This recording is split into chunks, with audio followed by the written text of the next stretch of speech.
Okay, we are live. Yee.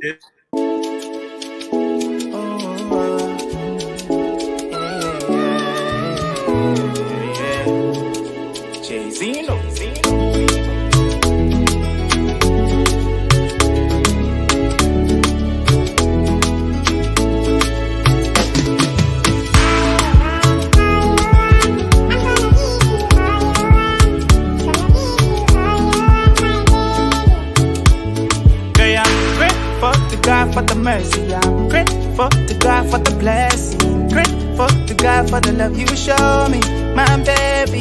And I know I don't have Bugatti, no, I don't have Ferrari, but I'm gonna give you something special.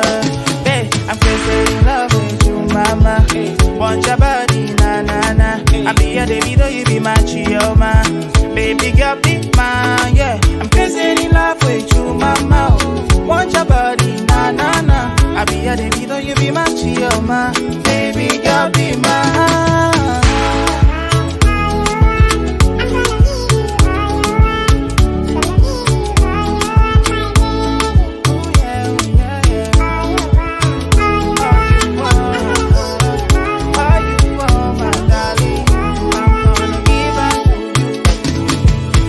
I had to show you, baby, I adore you, but no one above you. I'm desperate in love with you. Don't go away, don't you leave my one. No, don't you lie to me. Tell me truth I want, yeah. Don't go away, don't you leave my one. Don't you lie to me. Tell me truth I want, oh yeah.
Hello, ladies and gentlemen, and welcome to Tough Talking Thursday. Today is Thursday, and it's time for Tough Talking Thursday live on Focus on Liberia. My name is Dennis Jar, and we are broadcasting from Atlanta, Georgia. In today's edition of Tough Talking Thursday, we're going to be looking at the inner cycles of our political leaders, our politicians, the president. We'll even go into history. The idea of inner cycle is not new. If we go as far back as the day of Jesus Christ, he had his inner cycles, meaning there were some, Jesus chose 12 disciples, and of the 12, he had an inner cycle. There were those who were surrounding Jesus Christ. That was his inner cycle. We have heard of people surrounding President Dole, his inner cycle. We heard people surrounding President Taylor, people surrounding President Ellen Johnson Sirleaf, and now President Weir. A lot of things have been said about those surrounding the president and other political leaders. For better or for worse, sometimes these people have bad names. If you come to the United States, you'll see that during the time of President Bush, you will hear names like Dick Cheney, Rumsfeld, or Karl Rove are people surrounding President Bush. President Obama. Now we are hearing, when you listen to uh, commentaries from Monrovia, they talk about people surrounding President Weah. Sometimes we blame the people that surround the president for all the bad things. Sometimes we blame the president himself. Whatever the case is, tonight we want to be talking about the people surrounding our presidents and other political leaders. That's the topic we want to be exploring. What the impact is, what's the reality. Is it true? Are these things really made up, or is it real that people surrounding the political leader, people surrounding the presidents, are the one making the decisions, or the president listening to them, or not listening to them, whatever the case may be? So this is the show. I call it The Reality and the Impact of Those Surrounding the President and Other Political Leaders. I have with me to discuss this uh, journalist Masa Emilio Washington, who's joining us from Philadelphia. Masa, welcome to the show. Thank you, Dennis. It is a pleasure always.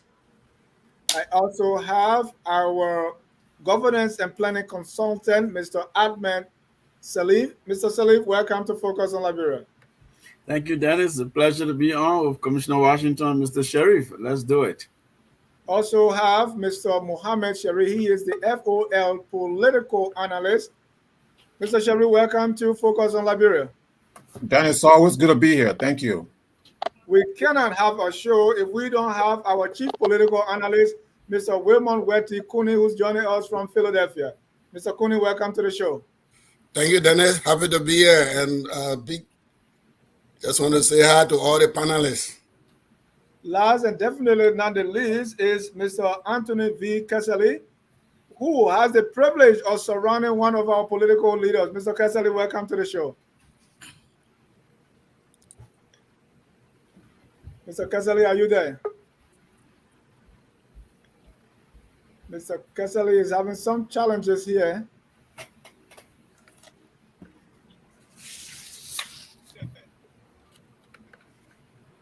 Trying to. Hello. Mr. Kesseley, are you there? Very much. Are you hearing me? Yes. Are you hearing me? Yes, we are hearing you. Welcome, sir. Are you hearing me? Yes, we are hearing you.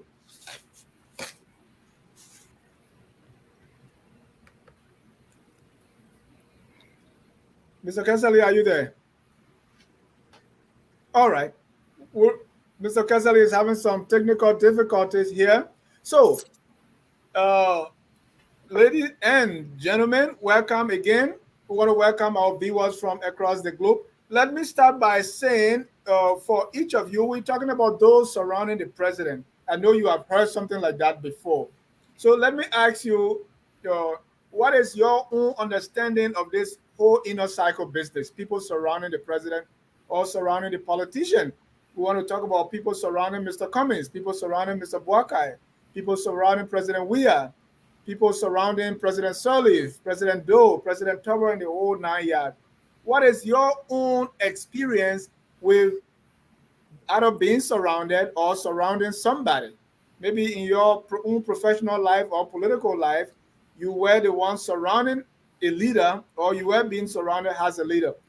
Share with me first of all, your understanding of this whole idea of inner cycle and what has been your experience of surrounding somebody or being surrounded by somebody. Let me start with Mr. Salif. Thank you, Dennis. I think this is a very important topic. It goes way beyond, in my view, just the fact that we have historical experience of it, or at least it's reflecting our history in Liberia. Some of our past presidents and leaders you've named and current leaders.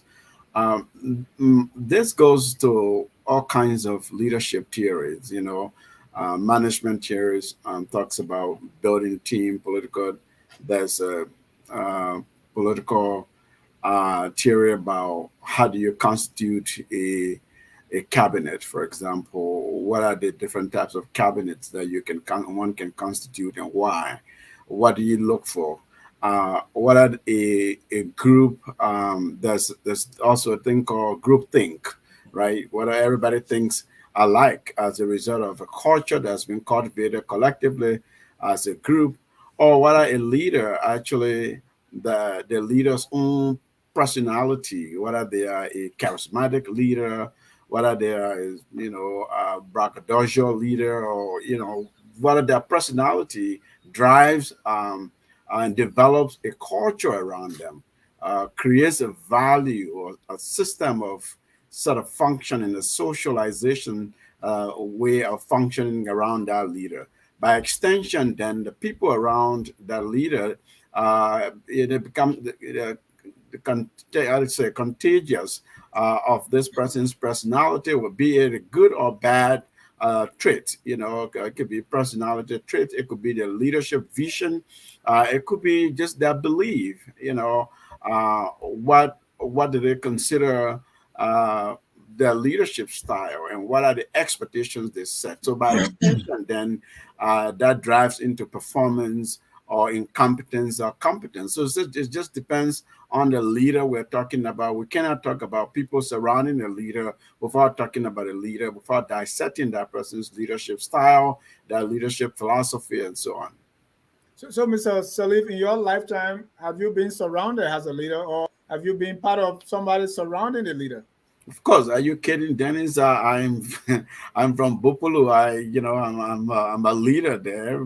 People follow me. People look up to me for leadership. But yeah, but I come from a long line of chiefs and farmer chiefs. If you went to Bupulu, Mecca, they'll tell you our grandfathers, the Vafis in Mecca. You went to Bupulu itself, the Sanos by extension. So yes, we come from long lines of chiefs and leaders. We grew up seeing. I grew up seeing my grandfather being surrounded by his siblings, by his students, by many leaders from all around Liberia. Again, as I said, and even my own father, he was such a teacher and leader where people travel from all over to see him in Bumi Hills, to see him. I'm getting some feedback. So yes, I mean, as a kid growing up, I saw that a lot, and I got influenced by, just sitting around the chief's court and seeing people coming and matters being settled and decided.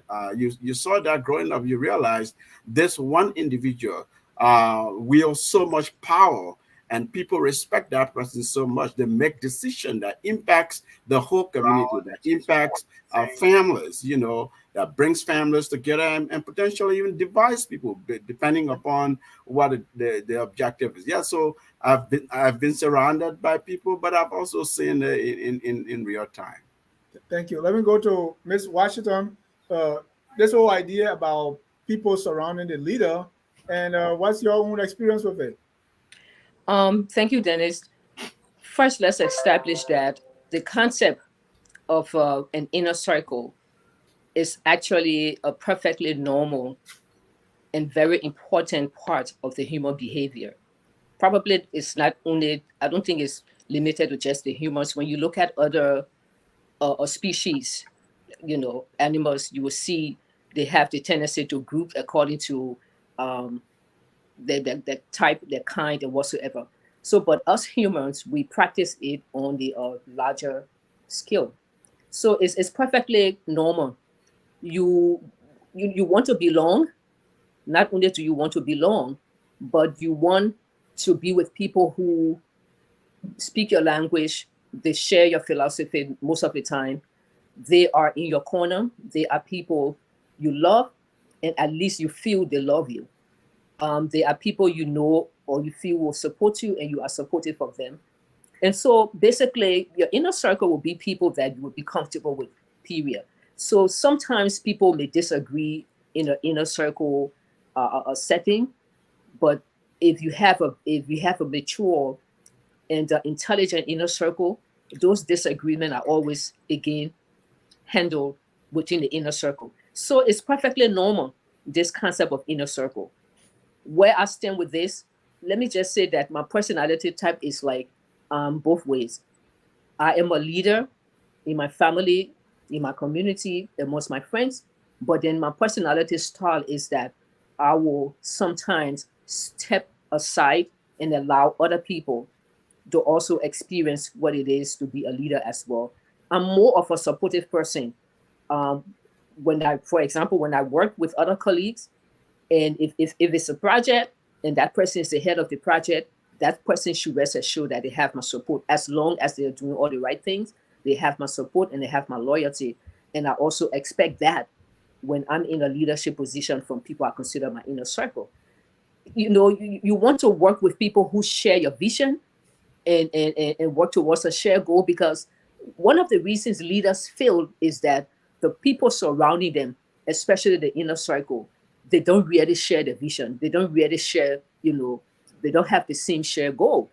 And so that's why people, for the most part, tend to form inner circles, because they want to be comfortable, especially when you have a politically toxic charged environment like the Liberian political environment. You want people, you want to surround yourself by people who respect you, people who you love you or like you, and people who you feel have your back. So I just want to say that it is a perfectly sound and normal situation with inner circle. But then, as we discuss it later on, we will go into other aspect of, is it good, is it bad, is it good all the time, is it bad some of the time. But I have been a leader. I'm a leader in certain aspects, but then in other aspects, my personality is that I will step aside and give the opportunity to other colleagues, some of my siblings and other people in the community to also be leader and support them, same as they support me when I'm a leader. Thank you. Mr. Sharif, help us with this concept too. And if you can, you've go into a little bit of history, if you remember, uh, in Liberia, if our leaders were ever surrounded by people and how did it all pan out? Well, Dennis, thank you very much. This is a very important. This is a very important topic, and so to first begin, who do we term the inner circles? The inner circles are a group of men and women who surround a political leader or political leaders. It could be the president, the king, the emperor, or it could be political leaders like Boakai, Cummins, or Gonglo, or any of the political leaders currently running for president in Liberia. So when you look at our Liberian experience, it's not a new concept that it's not a new phenomenon that you have a hardcore inner circle of men and women surrounding our politicians, surrounding our presidents, surrounding our presidential aspirants. And in the 1940s, when President Tubman was picked, President Tubman, who had been in Erwin Barclay's somewhat in Barclay's inner circle. I'm sorry, in CDB King's inner circle, gets picked by Barclay, by Erwin Barclay, to succeed Erwin Barclay. And so when Tubman took office, he had, of course, his own inner circle. Some of the things that Ahmed had already laid, some of the root, the reason why you have these inner circles that Ahmed had already laid out. So Tubman inner circles were people primarily from, first and foremost, from Maryland County. Of course, these are individuals he grew up with. These are individuals that he went to school with. These are individuals that share his ideology of running the Liberian nation state. People like A. Wilson, people like Ernest Jerome Yancey or Alan Yancey, for example. These were people in Tubman's inner circle. There were others in Tubman's inner circle. Louis Arthur Grams, with whom he served on the Supreme Court of Liberia. Of course, Louis Arthur Grams will pass away a few years after Tubman assumed the presidency. I believe it was in 1948. Louis Arthur Grams will pass away, and Tubman named A. Wilson to the Supreme Court. I believe A. Wilson became the Chief Justice of the Supreme Court. Tubman had a large inner circle.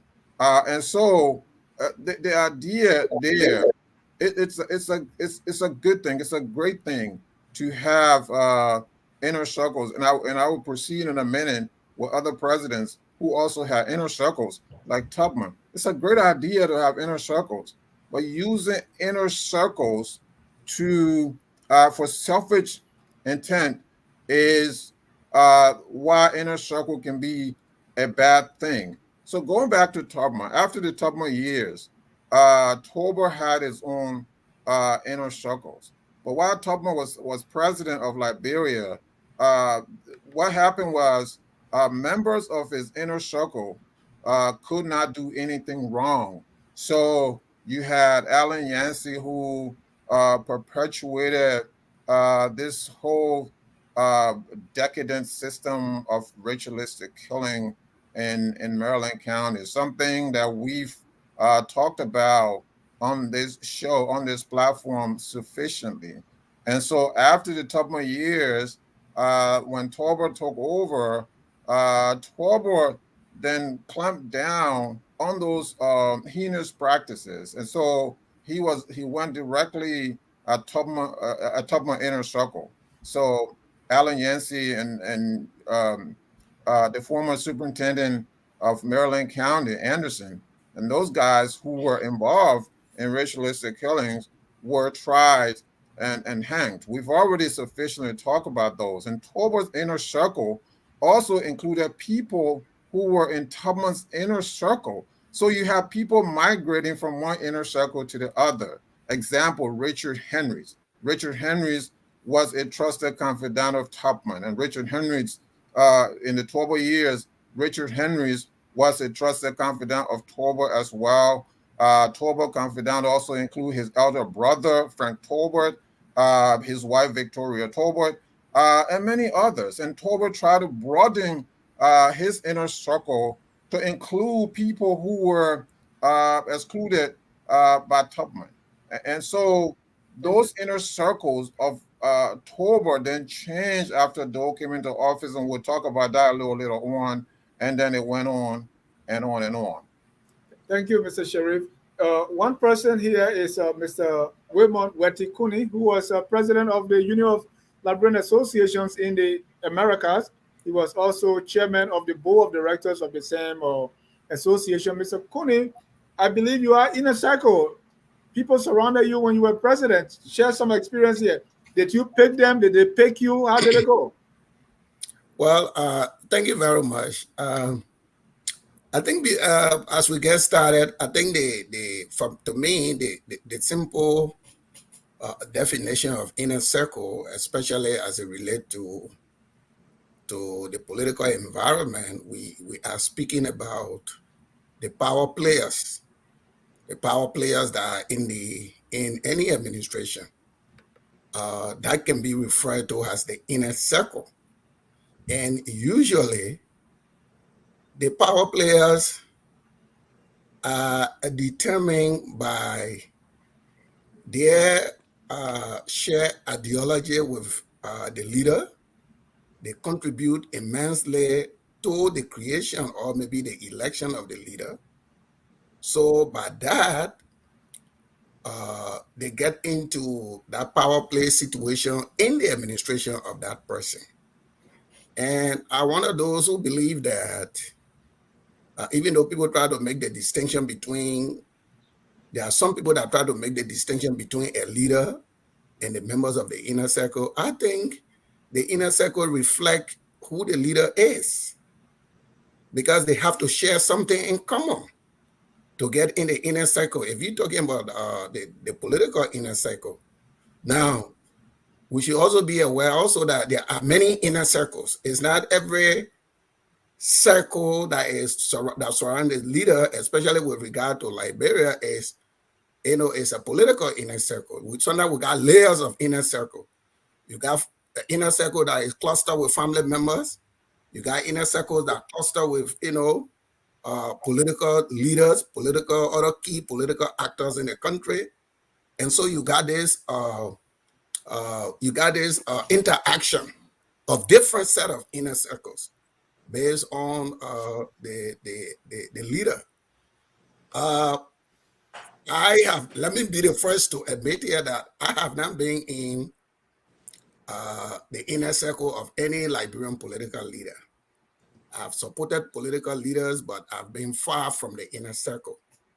But as you said rightly, I serve as president of the Union of Liberian Associations in the Americas. But before even reaching that, I was part of the inner circle of previous presidents. I was part of the inner circle of Mr. Watson administration by virtue of my position, my elected position as Secretary General in that administration. I was a member of the inner circle of Mr. Wetty's administration. I got into that inner circle based on a shared vision for the union and also because of my friendship with Mr. Wetty.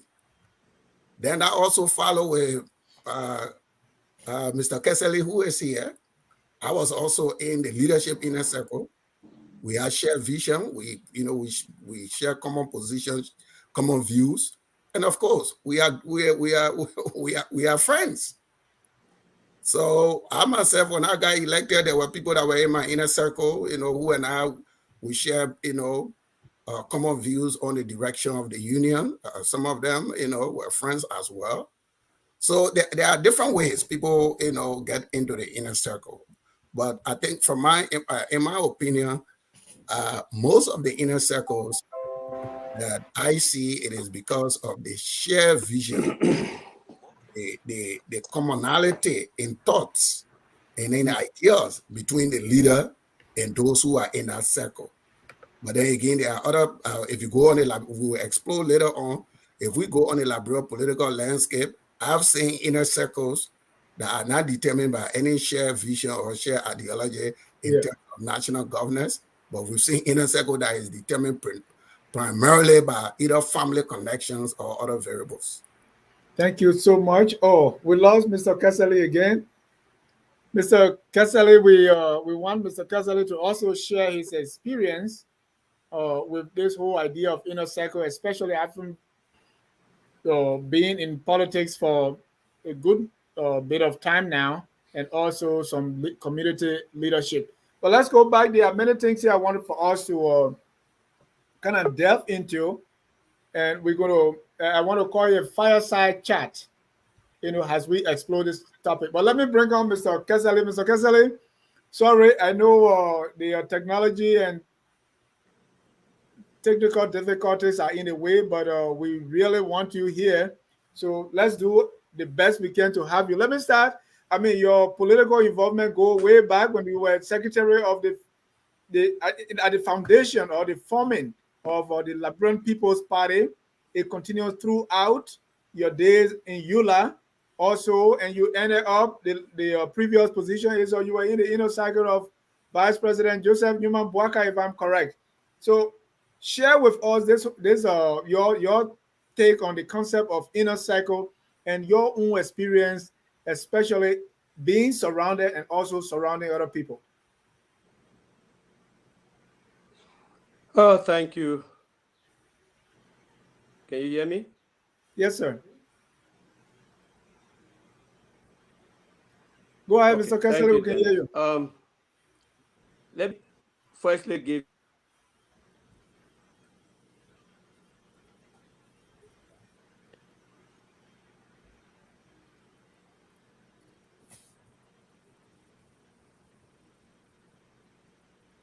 All right.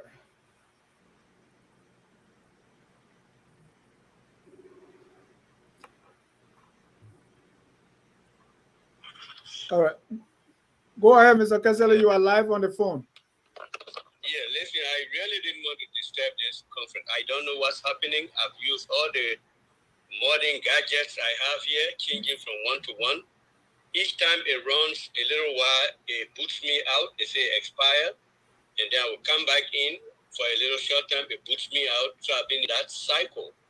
I'm very bad lucky with focus on Liberia. You remember my last appearance, the technical interference that disrupted us. But anyway, I'm still determined to contribute something. Yes, sir. We are talking about inner cycle.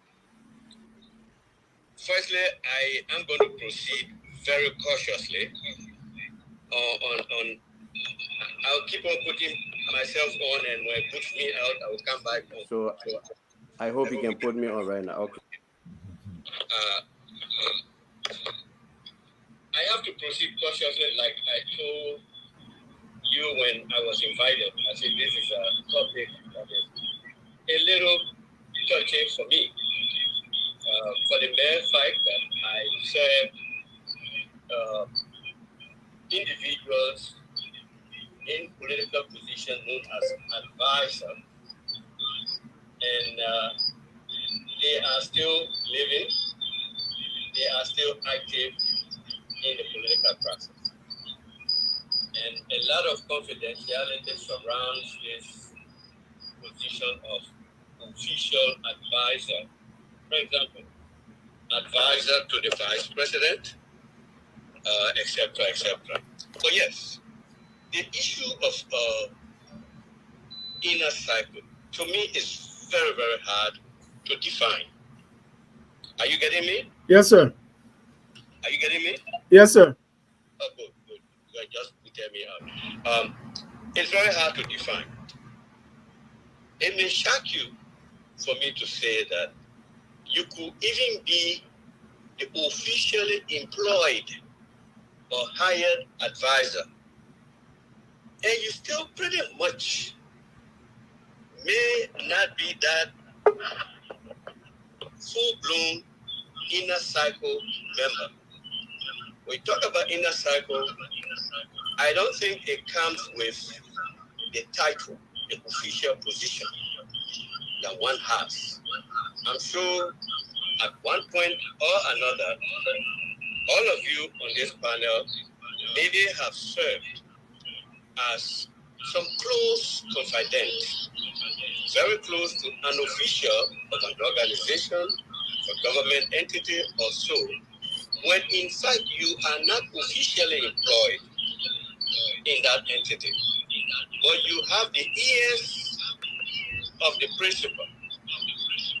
The principal being, let's say, for me, the vice president. For some other people, it may be president of EULA, or president of how you call it, Alumni Association, president of National County Association. You could be any of those. You could be close to any of those, and you'd be a very strong inner cycle person if you have the ears of the principal. And their perceptions many times. Mr.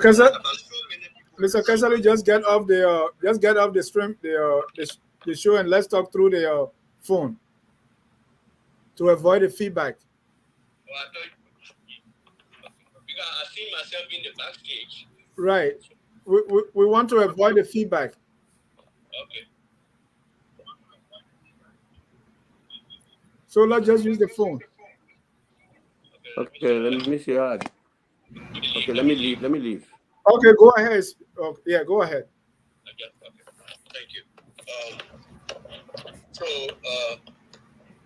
the perception may be that, oh, you go in, you come out, you see the vice president or you see the president all the time, so you are really an inner cycle member. That perception may turn out not to be correct. You know, the principle has a lot to do with who is or her inner cycle is. You may have the official, for example, the president has an advisor, a foreign minister, he has this, but there might be one or two persons outside of that cycle that have a lot of influence for varied other reasons. That, I mean, it could be their childhood friends, they pass through a lot of things. It could be that this person is educated and trust that person. I mean, it could be a relative. I mean, variety of reasons contribute to one emerging as someone who actually is very, very much heard. When they speak, they are heard in the inner cycle. So we must not officialize this inner cycle so much, because you may not tell who really is influencing a large part of it depends on that principal and to whom he or she listens. So Mr. Kessley, from your experience, how are inner cycles formed, or how are those people No, picked? I would really think there is no formula. Uh, there's no formula there that anyone can just take and apply and then set up an inner circle. I think it's on the history of the interaction of the principle of these people, other areas they serve together, the kind of influence they have on him or her.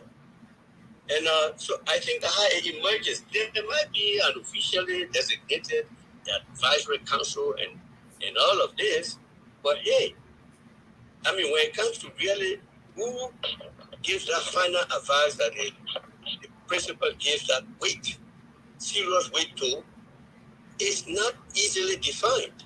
Thank you. It could be one person, two persons, three persons. So I think it's about the person's previous association with these people over time, where they may have worked. Some of them can be financiers. Some of them could be relatives of relatives. Some of them could really be, competent person that the person really trusts, even though there are no formal biological linkages, but you may just trust somebody and believe in their education and their foresight, and then they begin to influence you. So, yeah, I don't think there's really a way that one can describe how is it from, but I will encapsulate it into the person's association, previous associations, interaction with people. It was until they got into that particular position. Thank you. Fall back on those same people to help. Thank you, Mr. Carefully, that's how I would tell. Thank you. Let me go back to you, Mr. Salif, as we talk about how these inner circles are formed in most cases. And let's come to our Liberian political system, right? Looking at our presidents, our political leaders.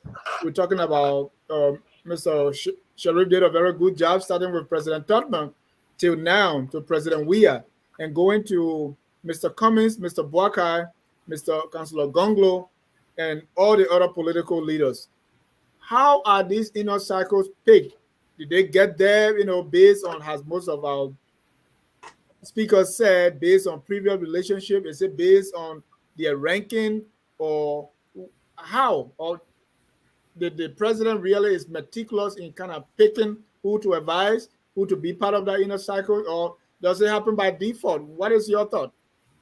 Thank you. I think Mr. Kessley pointed out a very salient separation there of the formal processes versus the informal processes. Here in the U.S., what we hear they talk about a kitchen cabinet concept. It applies in our own system in Liberia. When President Doe was in office, we were young then, but you heard specific names. And these names, when you thinking back, a lot of them were people either from his ethnic group, from his region, or from his military days. And that just tells you that, some of the factors are very mundane. It could be, like Mr. Caselli said, it could be a matter of trust. It could be because somebody is in the party, the party that brought you to office, and the person either finance the party or the political strategies. They're the most trusted person you've worked with, or the leader, the principal who have worked with over time prior to assuming office. And now that they're in office, and they continue to trust this person. In other instances, there's some people who have come with party affiliation, maybe institutional, be a military with Doe.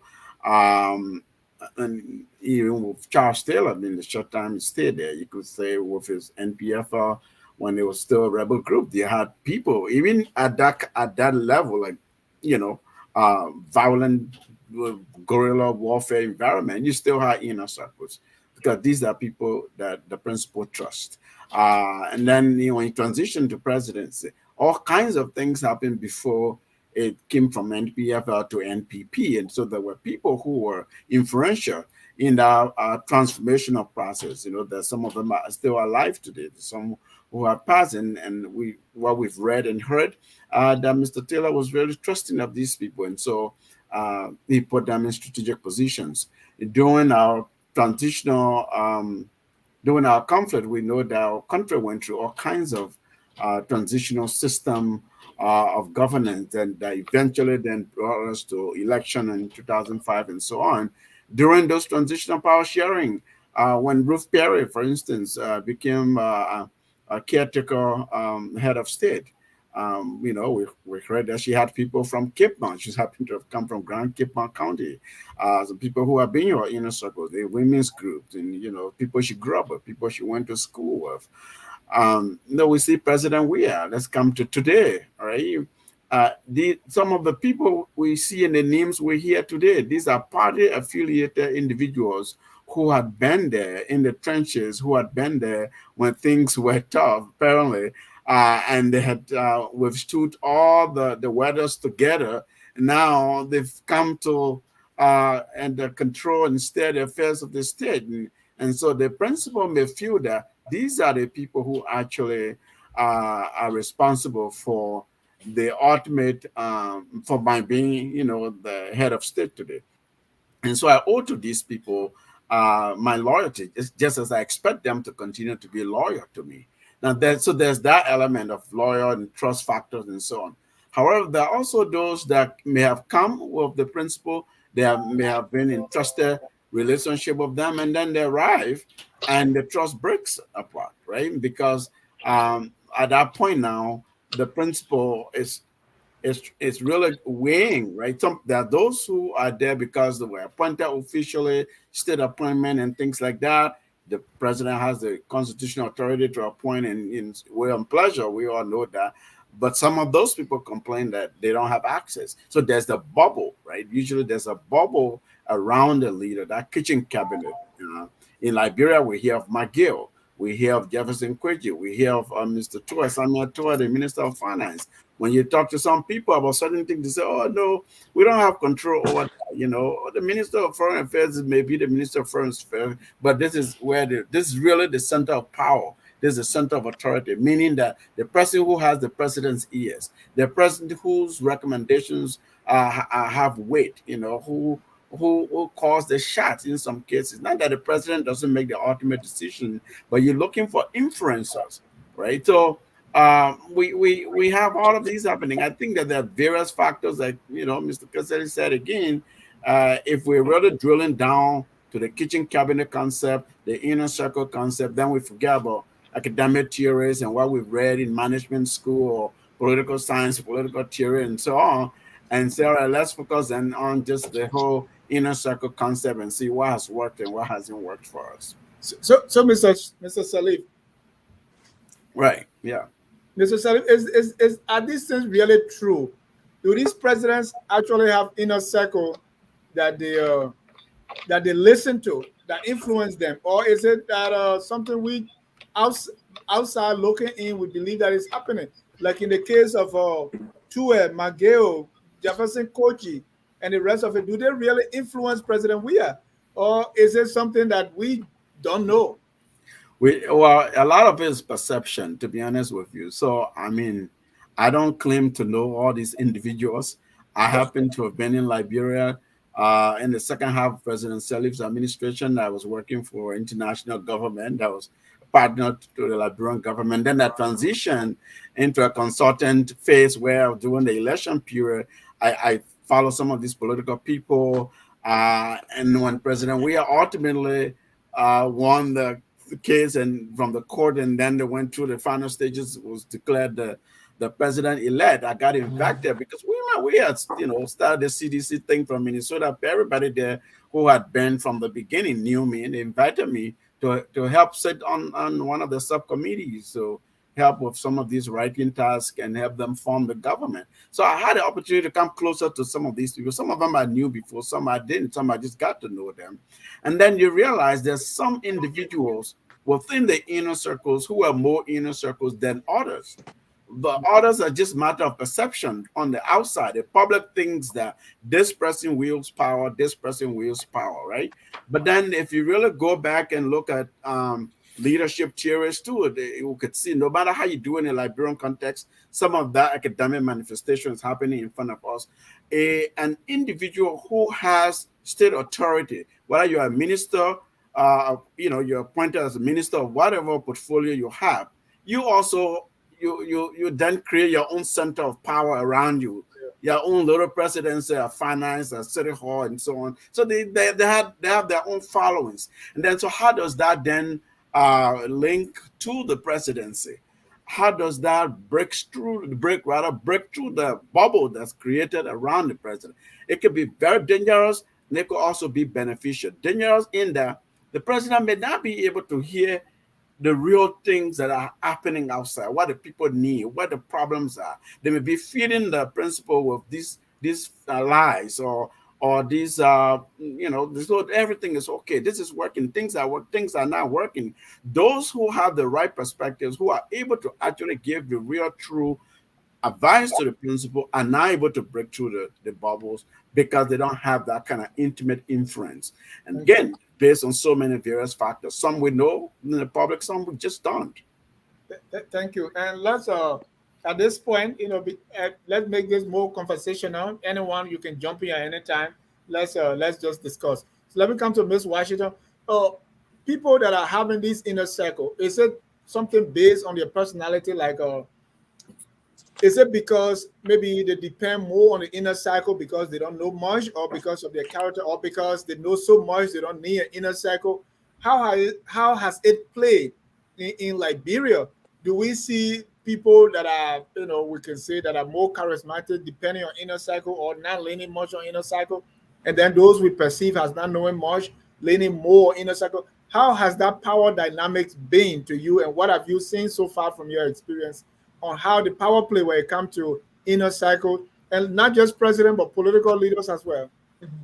Okay, so based upon experience, what I've seen, and some of what I know, inner circles are formed also around personalities. That is the personality type of the person who is the leader. Could be the president, could be the head of the family, could be the head of a community association or organization. So people's personality types play a very important role on how that inner circle is formed. Sometimes the inner circle is formed by individuals just reaching out to people, like some of these people actually have inherited or have politically adopted some of these people. They didn't know them from anywhere. Some of them reached out and said, look, we're reaching out to you because we've watched you over the years, and we like what you stand for. We like some of the things you've done. We think you would be good to run for senator for this place, or to run for the presidency, or to even contest a legislative seat. So some of these people the inner circle or that leader may not necessarily know them or have known them before, or maybe knew them, but just at face value.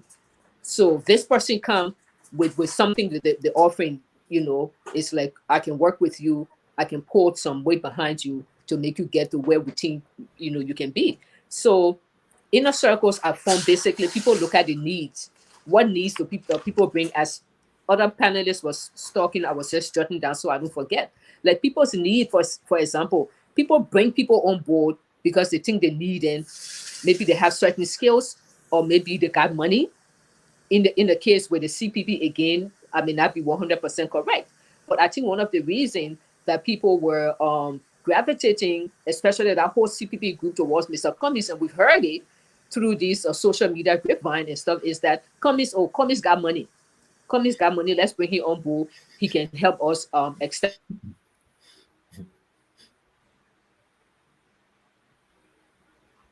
All right. Sorry, guys. Yeah.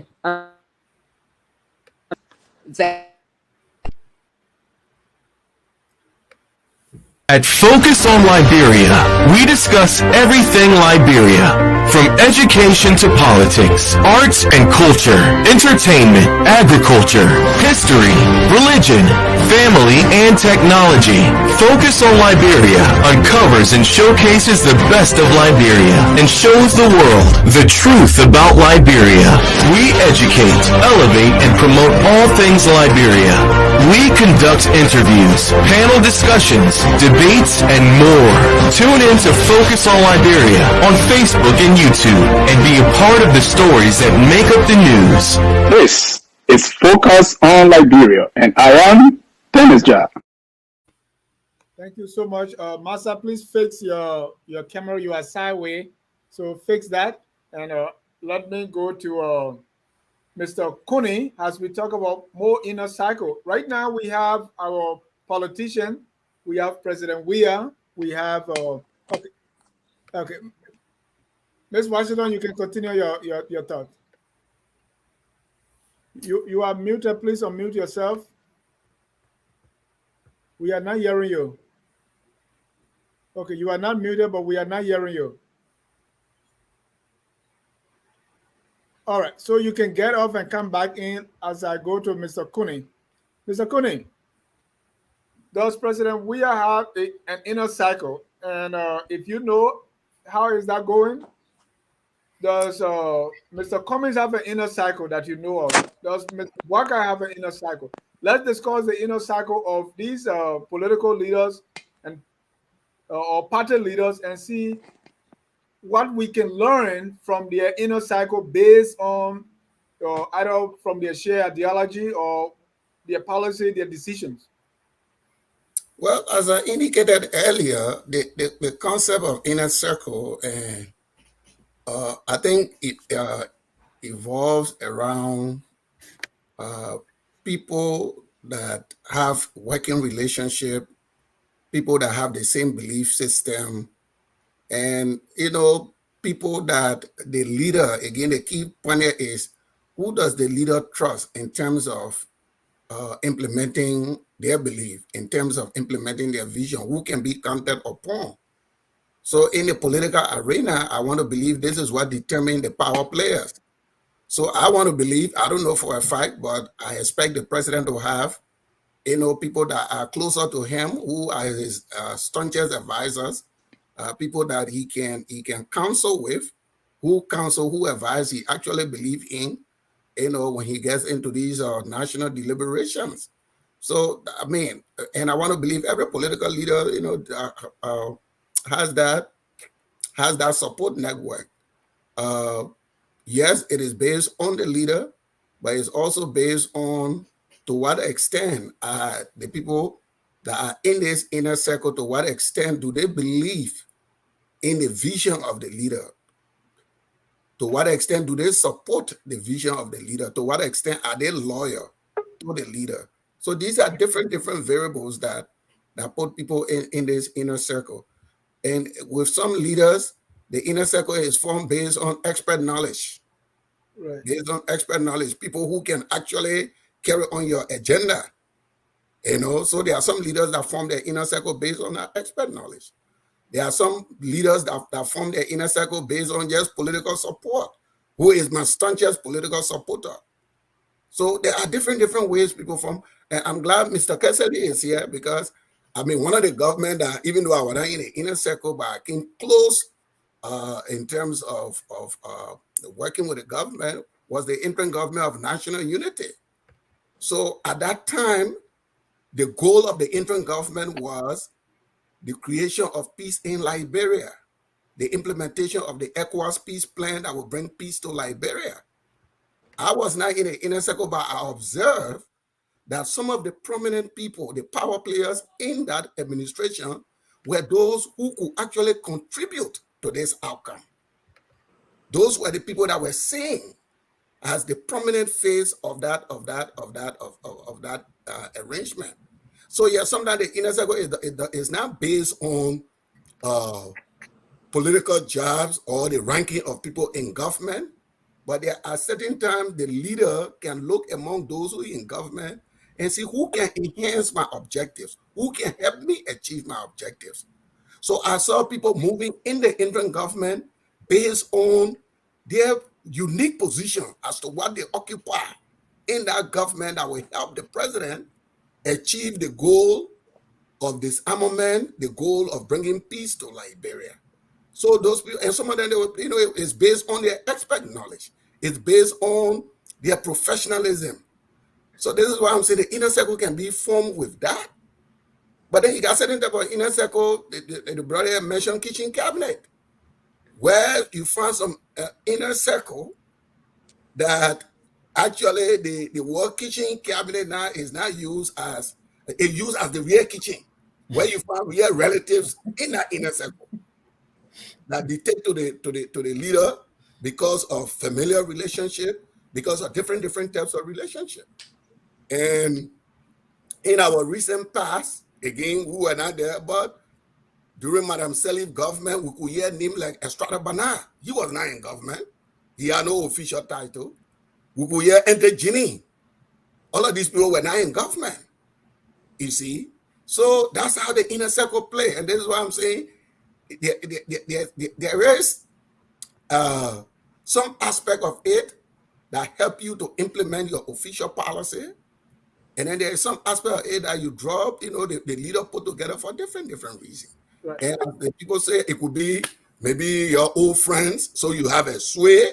I've been knowing Dennis on focus on Liberia, so Dennis is now president. So maybe I cash in my relationship with Dennis and I become a key player, in Dennis' government, even though I may not even be in the government. You see? So Mr. Kune, in case of President Weah, do you know of his inner cycle? So I don't know about. I assume there will be people that he count as trusted, right, as loyal. That he work with. Right now we hear the names. We hear some of the names we hear in President Weah government. You will hear Mr. Tue, you will hear Mr. McGill, and those are the things you hear.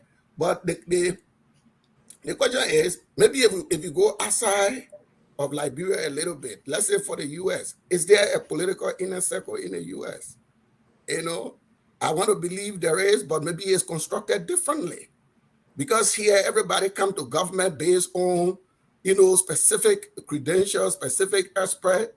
And I want to believe maybe the closest we can get to an inner circle here, maybe is the President National Security Council, where everybody is there. And then outside that council, the president deal with other people on an as needed basis, But in our country, in Liberia, the inner circle sometimes got nothing to do with the execution of the policies of the administration. You find some people that are in the inner circle that got nothing. They got no policy ideas, nothing. They just there maybe because of different type of relationship with the principal. Thank you. Mr. Sharif, let's come to present day Liberia. Our political leaders, our party leaders, starting with President Weah, Mr. Cummings, Councillor Gonglo, Mr. Boakai. We hear of inner cycles all the time, and most of the time, inner cycles are often blamed as if, somebody call it blaming the web instead of the spider. What do you see in our current political system about this inner cycle? Is it like is the inner cycle of Mr. Weah, are they influencing him or he's influencing them? What does the power play look like? If we look at Mr. Cummings, a lot of people have complained that, those surrounding Cummings. So sometimes we absorb the president or the leader of responsibility and blame it on the inner cycle. What's your experience? It's an excellent question, Dennis. So, I was listening to Mr. Koenig about the formation, of inner circles. So he is correct. So you have these inner circles. Some of them are formed in childhood. So if you're comfortable with somebody, I mean, you've known this person, you went to school with them, you struggle with them.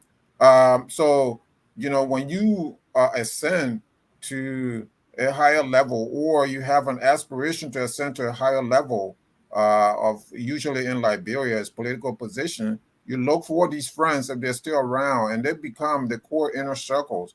Then there's one thing I believe in, real quickly, is show me right? Show me your inner circles, and I'll tell you the kind of leader you are or the kind of leader you will become. You have leaders who are not intellectually curious, like George Weah, so you can tell around him you have an inner circle of guys who are not really serious for governance. You have Miguel and Samuel Toy. You have the city mayor of Monrovia, Jefferson Kwiji. So these in a real, democracy, Liberia's a real democracy, but I'm saying in a very serious government, you cannot have those individuals serving anywhere. So that they have the opportunity to serve for this long tells me that George Weah does not care about leadership. So he does not care. And because of that, I'm not going to blame his inner circle.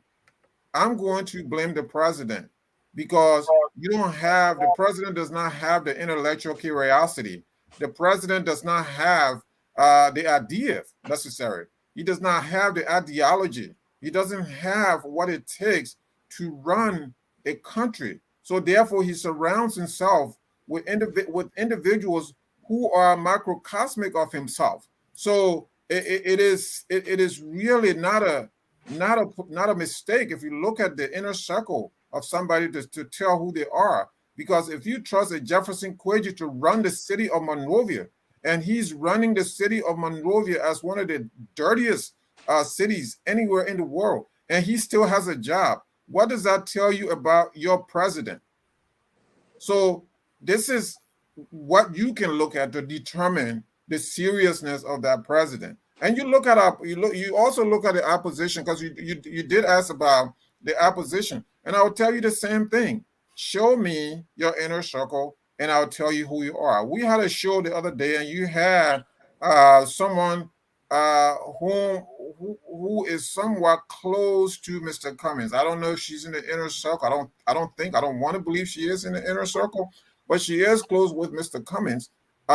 Did make some statement, did condone the fact that her ANC supporters came on here and made all kinds of comments, and there is nothing from the ANC. So you hear nothing from the ANC. So these kinds of issues are dismissed, and these are the people that are trying to run our country. They're not serious.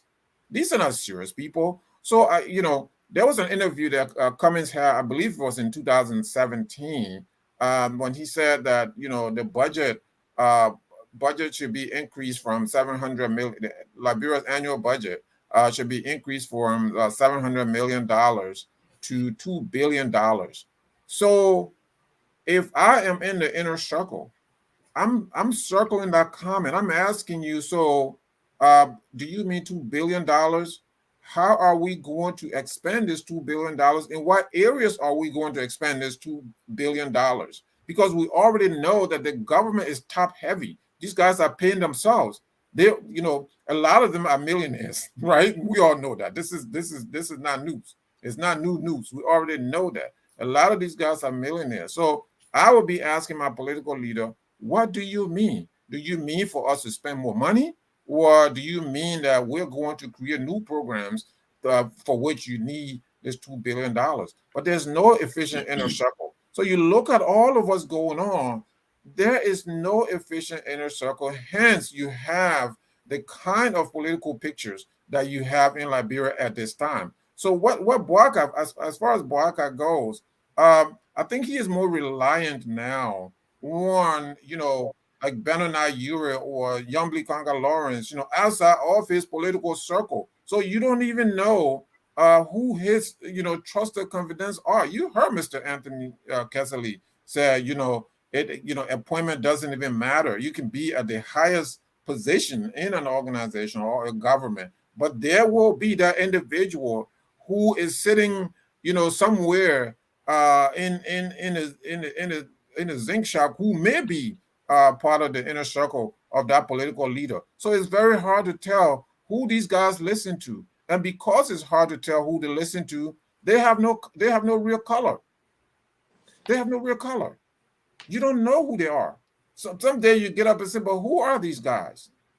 That is because, listen, Dennis, in the United States, politicians, government, aspirants invest money. They invest millions and tens of millions of dollars in hiring individuals who have the capacity to advise them, individuals who are capable of advising them. They have, a team of economic advisors, legal advisors, social advisors, advisors on all kinds of issues. What you see in Liberia is a handful of people who are just waiting for the next opportunity to get to land the big government jobs.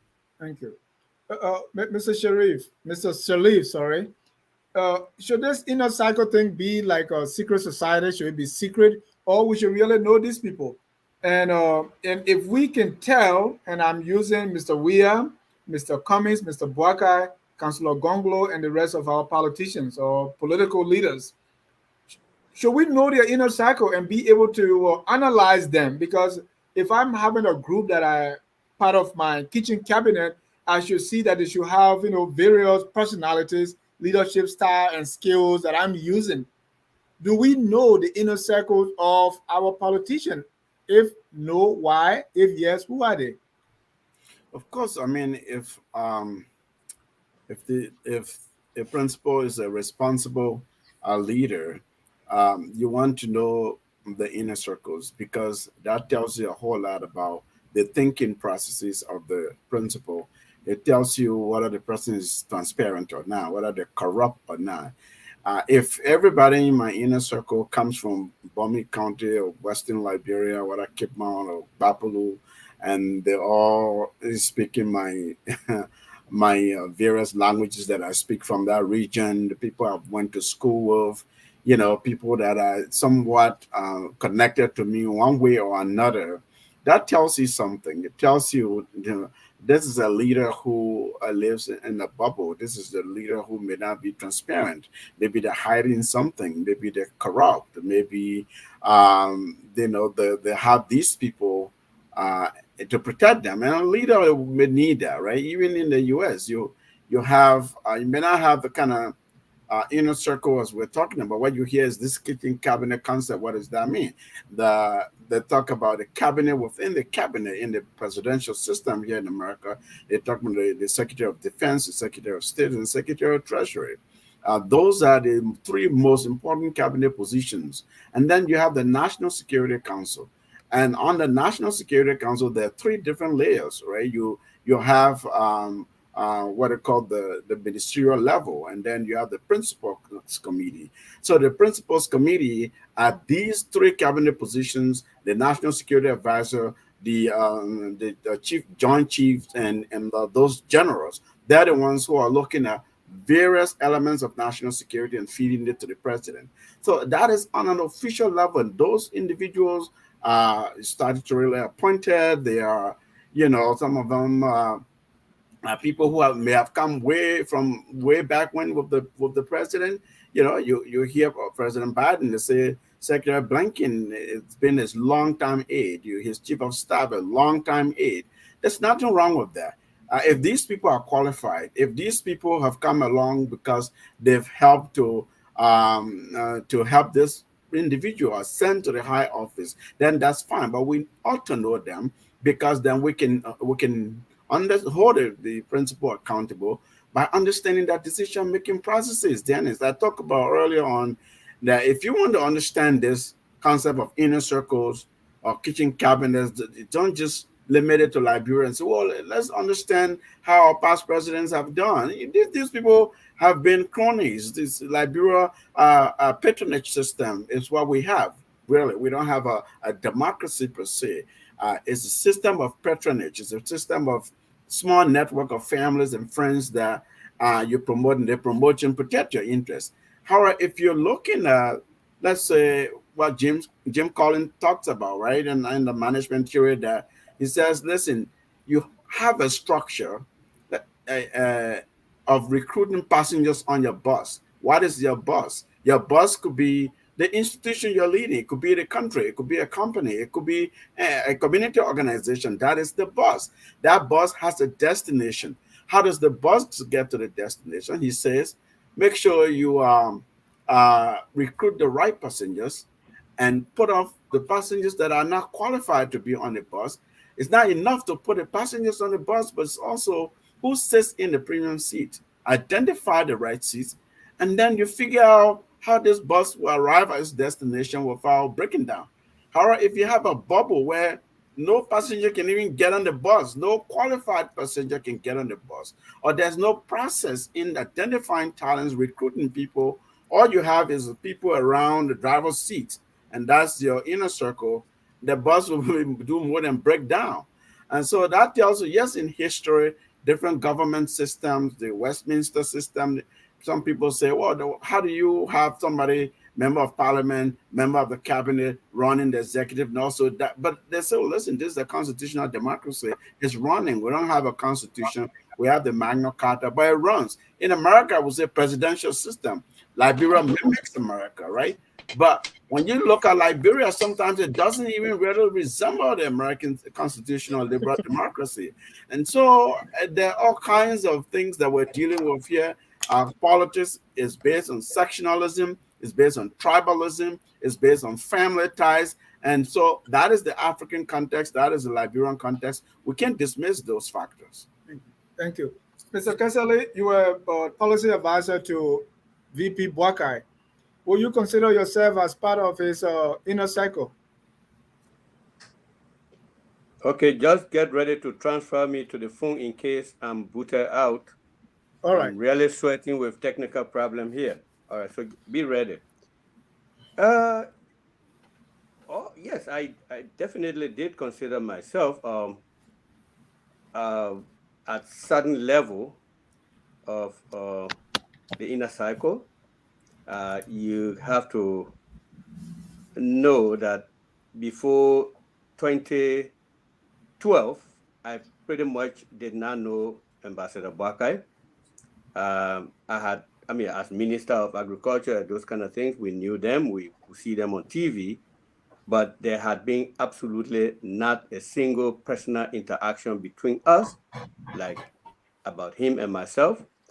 I think he and I occupied the same space when he was the guest of honor and keynote speaker at the Federation of Local Association Convention on Staten Island, and I was president of EULA. So we happened to sit on the stage together, and a very limited amount of conversation. I got hired September, and that was my first time driving to see him, sit with him along with my wife, introduce myself. We talked personally. That was the first time, that September 2012. A lot of people feel I've known him since I was born, but 2012. So I think I came to him more based on what he was told that I could do, rather than he being my county person, even though we are not from the same district. So what I did, because I did send some samples of draft speeches and this and that, and I'm told that he said he liked them very well. He liked the context, and so I landed there. And after the probationary period, of course, after 3-month probation, the question is whether you want to accept the job, and the question to where you are assigned is whether do you want to keep him, and both sides have to agree before. And after that, we all agreed. I agreed, and they were excited to have me, and I stayed on. And in many instances, I played my role I was supposed to play. I was not one of the presidents that he had known long since. I'm sure you had heard about me as student activist, do time and all that stuff, Tabata time. So he may have created a perception of me. A lot of times he called me the leftist, So yes, I felt but I think he felt comfortable with me when I came in to give advice. I was not with him in too much of an unofficial part, like family people intermingling with the family or so. No, I was not that. I was strictly public policy advisor. My term of reference were defined. And then only later when we got in the campaign and I chose that he would be the one I would support, we really staying at his house late, So, seeing Mr. him, how Kesseley, he for someone like me who The never answer sat is with, yes. I feel I consider. Excuse me. yeah, for someone like me who never Excuse me. sat with president or vice president, let alone have a personal conversation, how does being around the president or the vice president, how are those kind of decisions made, or how is the advice sought? Is it like, just give me a picture, right? Is it like the president coming around or the vice president coming and asking everybody, okay, how you feel about this, or what should I say? Or is it you going to volunteer your Yeah. advice? Or how does it look like? I've never been around any president or vice president or even minister. All right. We having some issue there. Let me go to you, Miss Washington. You are completing your thought. Let's look at our current leaders, right? Mr. Cooney, who is we call him the CDC Pape, who supports the president. He doesn't know the kitchen cabinet or the inner circle of the president. Mr. Kesselly said that even being appointed in the position does not automatically make you a confidant. Do you see problem with I these just things? Well, I just bounced back. I have to Go ahead. flow, right, Dennis? Yeah, sure. Yeah. Go So ahead. Go ahead. Sure.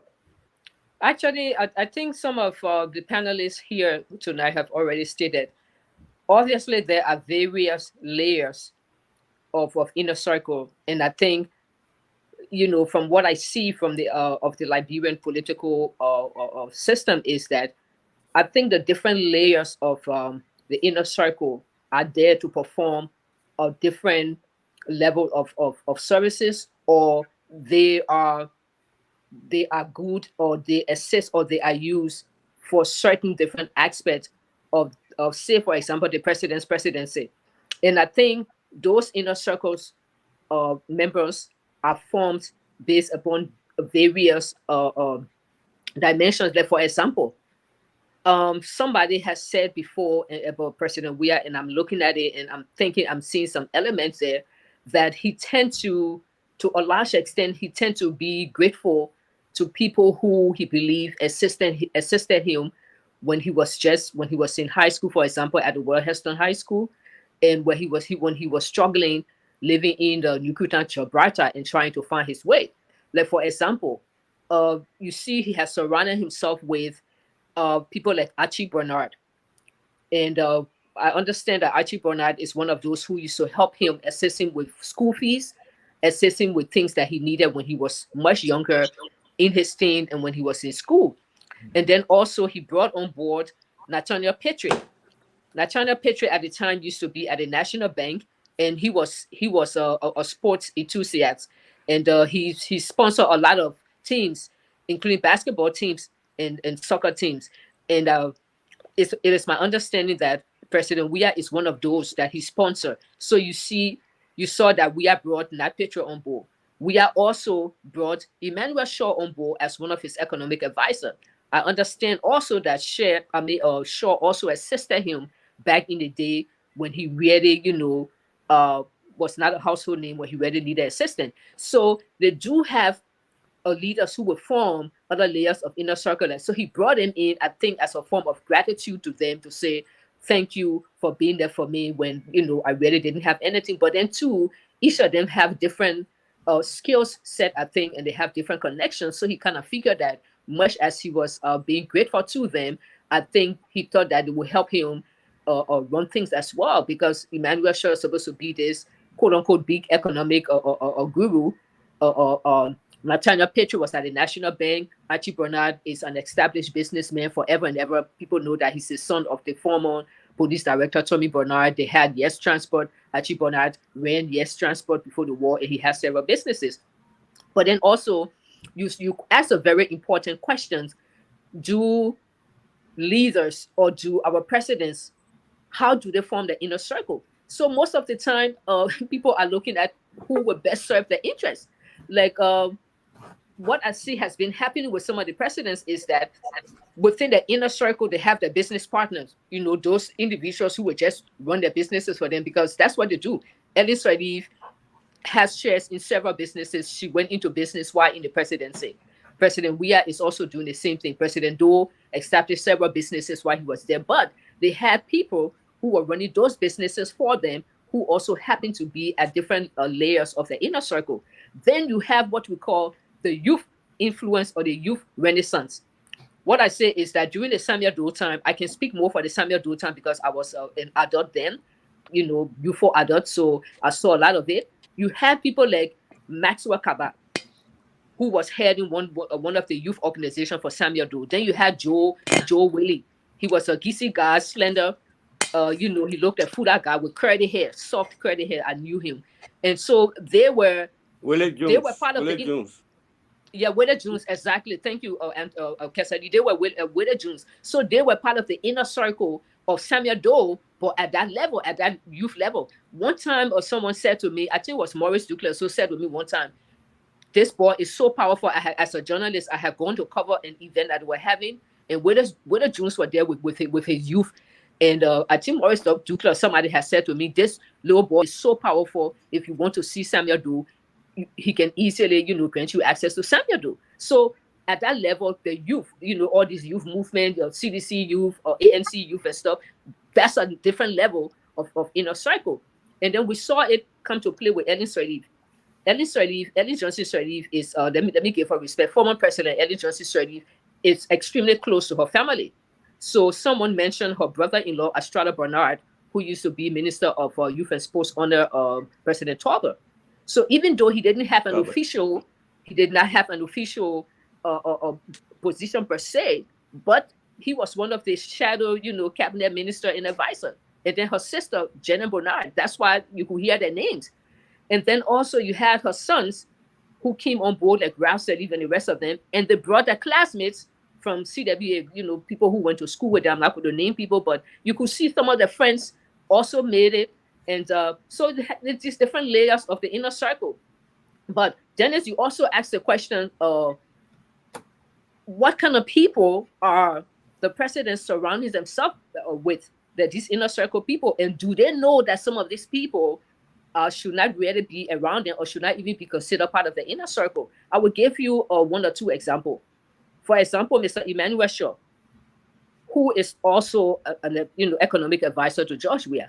Emmanuel Shaw, during the Charles Taylor administration, was also, I think, economic advisor to Charles Taylor whatsoever. But at that time, even as he was holding that official public title with the Liberian government, he was being sought after in South Africa, criminally. He was charged with duping the ANC, the African National Congress government in South Africa. He duped them of millions and millions of dollars. I had a copy of the newspaper. I got it somewhere in my archives in my roof somewhere there. But yet still here he was, an economic advisor to President Taylor in President Taylor's government. And when Ellen came there, she also hired him as an economic advisor, and it's just completely ignored the fact that this guy had a criminal or charge against him by the police in South Africa. Then, of course, you had the inner circle members don't always give the presidents the best advice. Sometimes some of them try. It depends on the kind of president you have. If you have one of those presidents who feels kind of insecure, he's not going to listen to you. They might think that you think you know too much. But then you have some of those who will give wrong advice and actually get the president in trouble. Like, for example, former Associate Justice of the Supreme Court, Philip A.Z. Banks. At the time of the TRC process, when we were having our hearings, from the beginning, we struggled to have the president come. She didn't want to come at all. And the commission was insisting that she must come. So she went. At the time, he was, I think he was Solicitor General whatsoever, but he was, at that time, he was not Solicitor General, but he was now on the bench as one of the justices. So he being one of her lawyers, the president actually wrote Councillor Banks asking him to please advise her on whether she can come to the TRC or not, and whether as president she had that power to say no, she can come. Councillor Banks, an educated, smart lawyer, actually advised the president to boycott the TRC hearings. And I'm not going to quote the entire letter. I have a copy of that letter because commissioners got a copy of it. So in the letter of advice to the president, he was saying that she was above the process. It was it was a laughable situation going on in TRC. She should not subject herself to anything like that. And he didn't care that he didn't consider that this was a national process that was endorsed, that was legislated. And here he was advising the president wrongly. So once we received that letter of advice where he advised her wrongly, and then he also told her that as president, the Constitution protected her. She didn't have to come to the TRC. And we had lawyers on the TRC. So immediately we seized the opportunity. We wrote the president and told her she needed to come. We reminded her that we had subpoena powers, and we told her that unfortunately, if she didn't come, we would have been constrained to use the subpoena power on the president of the republic as the only person that we're going to use that subpoena power on.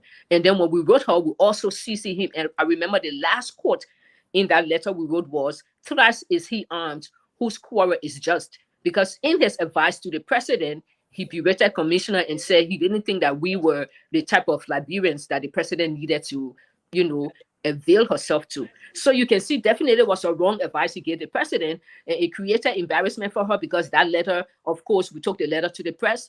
It made such boo-boo publicity for her. BBC carried the story, VOA, the international community were asking her. The UN people were having meetings with her. Linda Thomas Greenfield, who was the ambassador, the US ambassador, were having. So it was just an embarrassing moment for her. She finally came, but she came on the last day of the TRC testimony. She decided to ignore him. So this is just an example of how it can go wrong. And let me just, before I conclude, let me just state one of the most important examples of how inner circle members can wrongly advise the presidents and then or leaders, world leaders, and then cause catastrophic disasters is this Russian Revolution. I love to read the Russian and French Revolution. During the reign of Tsar Nicholas II of the Russian Empire, they had this guy called Grigorgy or Rasputin. He was supposed to be a spiritual leader, but then again, in our setting, we'll call him a medicine man. So for some reason, he came across the royal family of Tsar Nicholas II, and he endeared himself to them. He used to cut their cards, cut sand. He would tell them what would happen, what would not happen. He was like a sorcerer. And this guy became so close and so powerful that he was actually, history is recording that this guy was actually influencing the decision of Tsar Nicholas to the point where the history again is docking him for even being responsible for some of the assassination that went on during that time. And of course, wrong decisions, advising the Tsar wrongly, it led to the Russian Revolution, where unfortunately the Tsar and his entire family were assassinated, were shot to death, including the dogs. And then he was killed, and his body was dumped in a river. So here we are with having this discussion, and it reminds me again, here you have someone like Afori Dia, who is in a TRC report. He was a general, a notorious general of the NPFL, atrocities upon atrocities. But then you hear Afori Dia names pops up in this new dispensation, being somehow connected to the Solicitor General, Ellen Cockrell. This leaked tape that Ellen Cockrell sent out, you can hear her discussing, and she's saying that Afori Dia and the Solicitor General and herself, and they had this agreement where Afori Dia would take them to a medicine man with this, and would do some virgin sacrifice and all that kind of stuff. So how is it that someone who is a known rebel general, who is known for allegedly committing massacres, cattle camp massacres, Duboro massacres, Phoebe Hospital, and all these different things, how does he become a factor? How does his name even pop up surrounding people who are close to the presidency? So what kind of advice is Afori Dia giving the Solicitor General? How is it that he got that near? So I'm making this example to say that inner circle politics is not new. It happens all over the world, even in this United States. When Obama became president, the people he put there were people who ran his campaign. He put his buddy Eric Holder, his law or buddy. He put other other people. When George Bush II became president, he brought in Condoleezza Rice, who was actually part of the inner circle of his father. So he brought them on board to help him. When Donald Trump became president, He brought almost an entire inner circle campaign team. He brought Corey Lewandowski, who was his first campaign manager. He brought his son-in-law, who he put in charge of the Middle East. He brought his daughter, Ivanka, and he brought so many other different people. So the inner circle politics takes on an inner circle form. I think what we need to be looking at here is, who are the inner circle people? Who are these individuals surrounding these leaders? What are their character? Do they have credibility? Like Sherry said, are they competent for this position that they're putting them in? Would it be people, to be honest with the president, to say, well, if he was going the wrong way, they are brave and honest enough to say, Mr. President, I don't think that is the way it might backfire.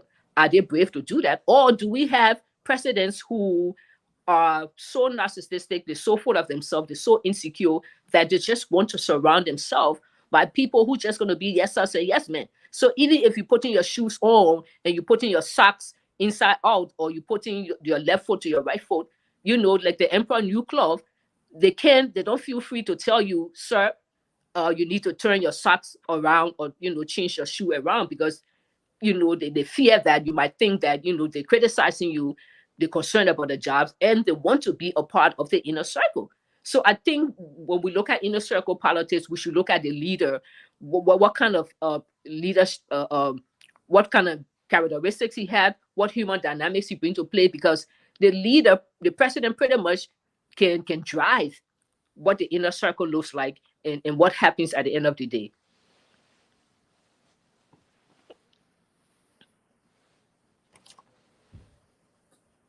Thank you, Ms. Washington. Let's conclude this discussion with the inner circles of our current leaders, and that's where I want us to, and what do we say about them, and what does it say about them? Mr. Kone, I was you say you support the president you have been, and then you say you don't know the inner circles. Dennis, listen, as we stated here, the inner circle is not a formal structure. Right. It's an informal arrangement. And the idea of making public the people who has the president ear, or who ears the president has. With my training and my background, my brother, that was intelligence agency in the world spent millions and millions of dollars on to know who influenced the president or who the president influenced. So the fact that we say we may not know doesn't mean that we don't know. But because of this is an NSA business again, Mr. Kone? I'm telling this is it's a national security matter. It's a national security matter. I mean, if we were to state here publicly, oh, this is the person that moved this person. This is the person that moved the president. This is the person that moved the let's say Ambassador Boyka. This is the person who moved Cummings. Those information, I mean, the speculation is good. The public can speculate. But to say that, the people have the right to know who in the inner circle, who not in the inner circle, you go by the results, you go by the operation of government. Okay. You go by how the government operates, and you can form your speculation, or you can form your opinion on who you think is in the inner circle or is not in the inner circle. Let's go to the politician, Gonglo, Boakai, Cummings. Who do you think in the inner circle, and how is it serving them? Or you made a almost joke that Councillor Gonglo, you always see him along with his broom. Do you think he has inner circle? He may. I mean, again, nobody go to the political space alone. Nobody go there alone. There are people that are advising him. There are people that he's talking to. There are people that take him serious. There are people who take him serious. And so, I mean, it is possible that he already has an inner circle of individuals that share with you. For me, the definition of the inner circle that I'm attracted to is a leader who is able to form relationships with individuals who share their political view, the commonality of view that bring them together. So you talk about my EULA days. When I was in EULA, when I was in the inner circle of President Watson, there were certain things we wanted to do in EULA. So we came together on the basis of those things. Yeah. Those were the things that brought us together. And that's Similarly, why I believe this shouldn't be secret, right? But let me fast forward and say, so from what we see so far, is President we are inner circle helping him? Is Mr. Cummings inner circle? Do you know them? You say we shouldn't know them because of security reason. I disagree a little bit because I think we should know these people and hold them accountable. but Dennis, Dennis, the one that in the government, you know them. You know people that are in the government that you can hold Right. accountable. But we always blame. What? We always say, "Oh, the people surrounding the president." Listen, the reason why that look like a slippery slope, my brother, when you are president, you are entitled to the full range of advice from across the spectrum. There are people that want to advise you privately. There are people that want to interact with you privately. They don't want their name in the public.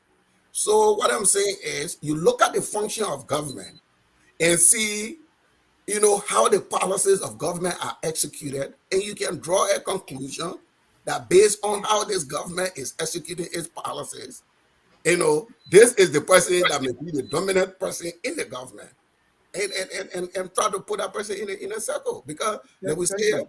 the inner circle that different layers. Some are private, some are personal, some are professional, some are official.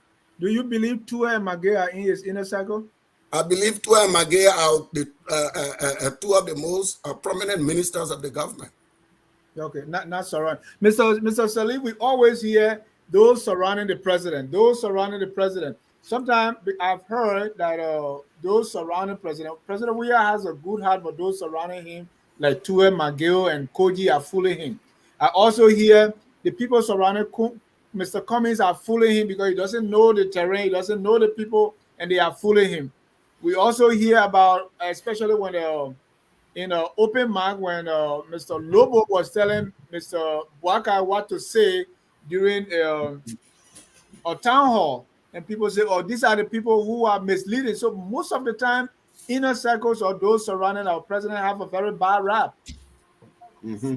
Well, yeah, rightly so. I mean, a couple of things. So what Mr. Coney says, sometimes it's good to keep the people who are really the influentials, who are around the leader, the principal, because here in the U.S. and other Western countries we see lobbyists. Even in Liberia, I guess, if you have it's about access. If you have access to the authority, to the principal, you can influence all kinds of policy, all kinds of people's lives can be impacted. And so we see people chasing those who are in the inner circle, those who are in the kitchen cabinet for appointments, for business interests, all kinds of things. That's on the one. So I can understand why somebody would want to remain anonymous, or, if they're an unofficial advisor in that capacity. Principals have the the right, yeah, but in every system, principals have the reason or the right to reach out to people who advise them, whose advice they trust, whose expertise and experience they trust. Some of these people come to them secondarily through some of their officials, through relatives, through other sources and previous arrangements and so on. What we hear around Mr. Weir, we hear that Minister McGill is the prime minister, de facto prime minister. What does that mean? It means there's the perception that Mr. McGill has so much power that he actually is helping the president run the country, if not running the country by default. Right? We heard that of Robert Salif, that he was the de facto prime minister. Basically, he was calling the shot, and whatever he advised his mother, the president did. And so people blame Roberts, people look up to him and at him. Those things happen, right? But I say a lot of it too sometimes is perception. Uh, Maybe Minister Tua is influential, maybe influential on the economic side, on the things that Minister of Finance has spheres over. So the president will look to him because of his experience and expertise and authority in that respect. Other ministers in the government, Mr. Kwiji, the mayor, they've come from way when. Jefferson has been the youth leader of this movement, the CDC, that propelled the president to the presidency. So you may look to Jeff for for different reasons, power, politics, matters, and so on. In terms of these political leaders, quickly, Mr. Cummings have always not criticized his people per se, but have not been impressed with the way his people have conducted the politics. His surrogates have conducted the public affairs and public diplomacy and media and public relations. I think that they've marketed Mr. Cummings so incompetently, so wrongly that the messaging is skewed because then we're not able to see what they're saying Cummings can do and is all about, right? They're making him to look like, okay, so better than all of these people. He may be, but you're running for president in a country where you have to know the people and understand. And So Mr. Saleh, who's responsible for that? Mr. Cummings or those surrounding him? I've made an argument that Mr. Cummings is partly responsible because as a leader, I'm choosing my team. I am some of them I'm not choosing. Some are relatives and friends, people I went to school with, right? So they're with me already. But you have the responsibility to demonstrate if you are this leader who you're putting yourself on a pedestal, you're saying, I'm transparent, I'm ethical, I'm better than this bunch of loots here. And you have to show that. You don't just tell me, you have to demonstrate that. Listen, even my relatives, I'm not what does it say? I'm not here to just pack my friends and my relatives here if they're not qualified. If they're qualified, I'll be transparent about it. Look, this guy's my friend, but he's very competent in this area. He's an advisor here. So we'll hold him accountable that way. Because people around a principal also tell us the thinking, the decision making, the value system, what's important to this person, their vision, whether they have one or not. And so it's not just about, okay, these people are surrogates, they go and speak on your behalf, they're not message discipline, maybe you don't have a message. That is a different component.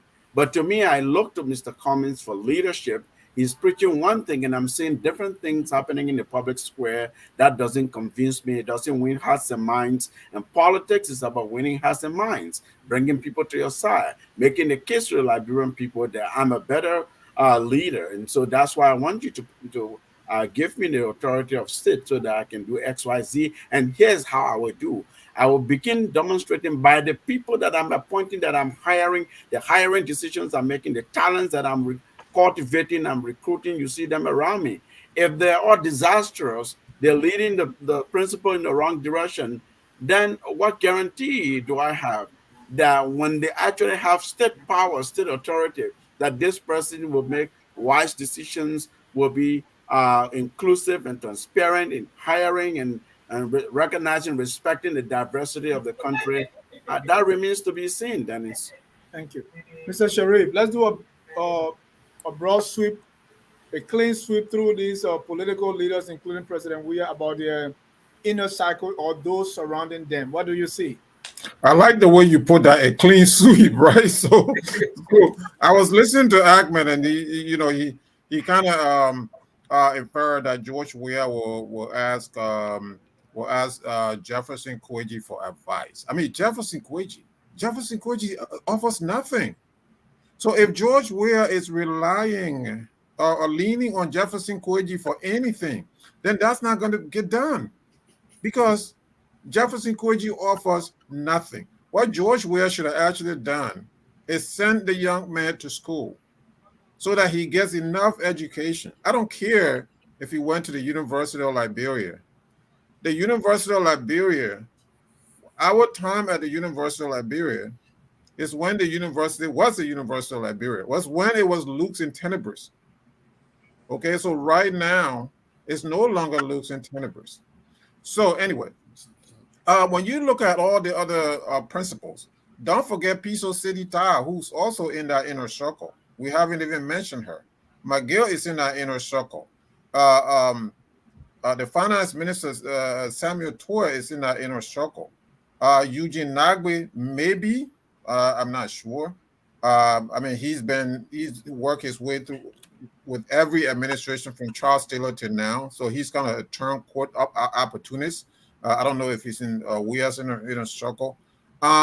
So these inner circle, your question, the initial question was, who is to blame? You blame the leader.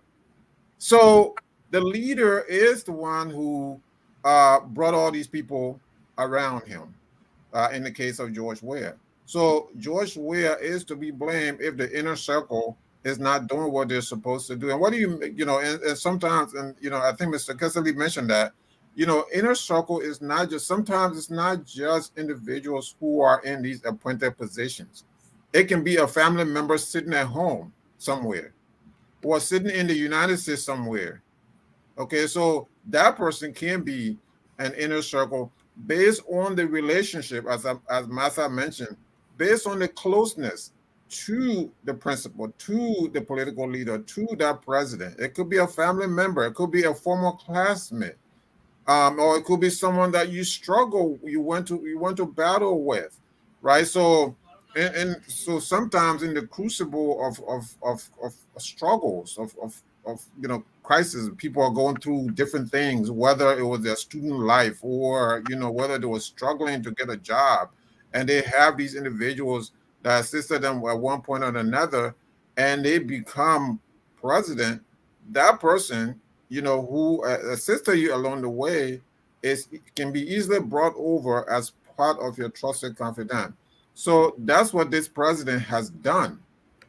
The problem is a lot of these people that he has brought over to give them favors, they are not competent. These people aren't qualified to run the country. And that is the problem.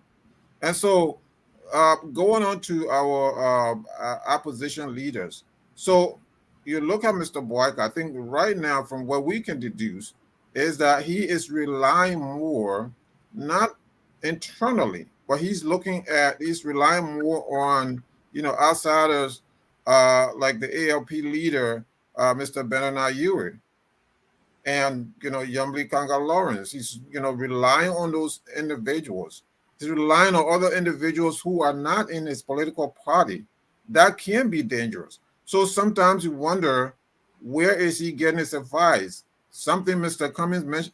Cooney mentioned the other day, and I will agree with him. He said the CPP died in the hands of Mr. Boyka and others. So Boyka is culpable in the death of the CDC. So what was the inner circle? What was the role of the inner circle? So if he was listening, either he wasn't listening to his inner circle, or the inner circle didn't have anything to offer, and they just said, let it die. Dennis, I was watching. I was watching one time, and I remember George Weah was inspecting some construction project, and this man answered a technical question on the fly when the minister of public works tried to kind of let him know that this is in a very respectful way, that this is a technical question, that this should be answered later. But the Weah didn't care. He went ahead and answered it anyway. It was a real technical question, and the Minister of Public Works was right there. And the minister said, we're going to study this situation and we'll get back to you, to the questioner, to the journalist. But the president went ahead and answered the question anyway.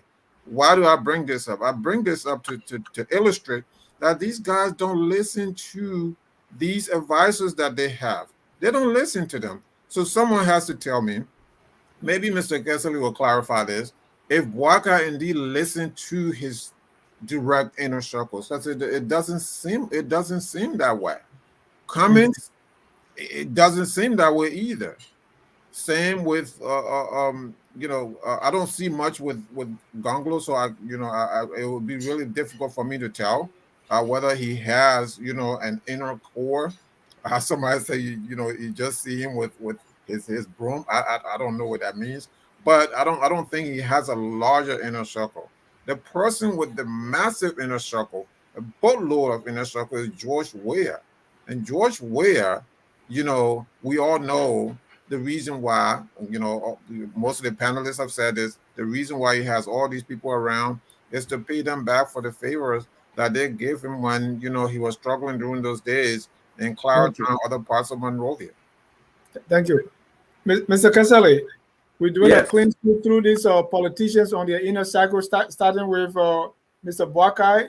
We should also not forget that you serve the current vice president. correct. Okay, I hope the technical problem, get ready to call me on the phone. I really want to contribute. I don't know. Um,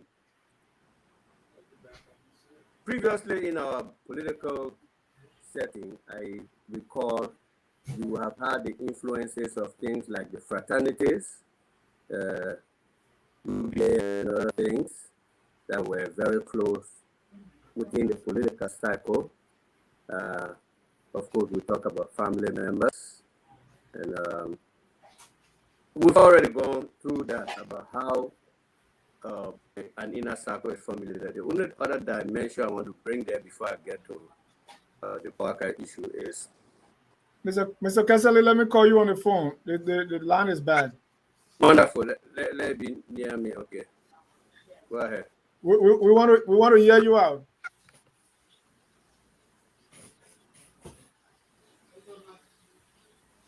Yes, go ahead, sir. Just get out of the this. I think it was better the first time. Yes, sir. Okay. Yeah, we should not run into, we should not risk, how they call it, defining or considering inner circle as a homogeneous group. Just get out of the show. Get out of the show and we keep you on the phone.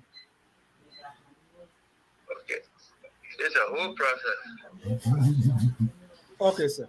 Is it okay? Yes, sir. Much better? Go ahead, sir. All right. We should not consider an inner circle a homogeneous group. Within the inner circle, you find competition, you find jostling for the attention of the principal. I mean, you find contrary views, fights, very much going on there. So we should not act like a homogeneous group is in the inner cycle, but the principal is not listening to that group. No. In fact, it's a competition, I mean, among these people who were better influenced, and there are a lot of interests involved. So I wanted to make sure we had that since we're talking about inner circle people surrounding. These are people who may have different interests, opposing, clashing objectives, and so forth. Are you speaking from experience? Excuse me? Are you speaking from experience?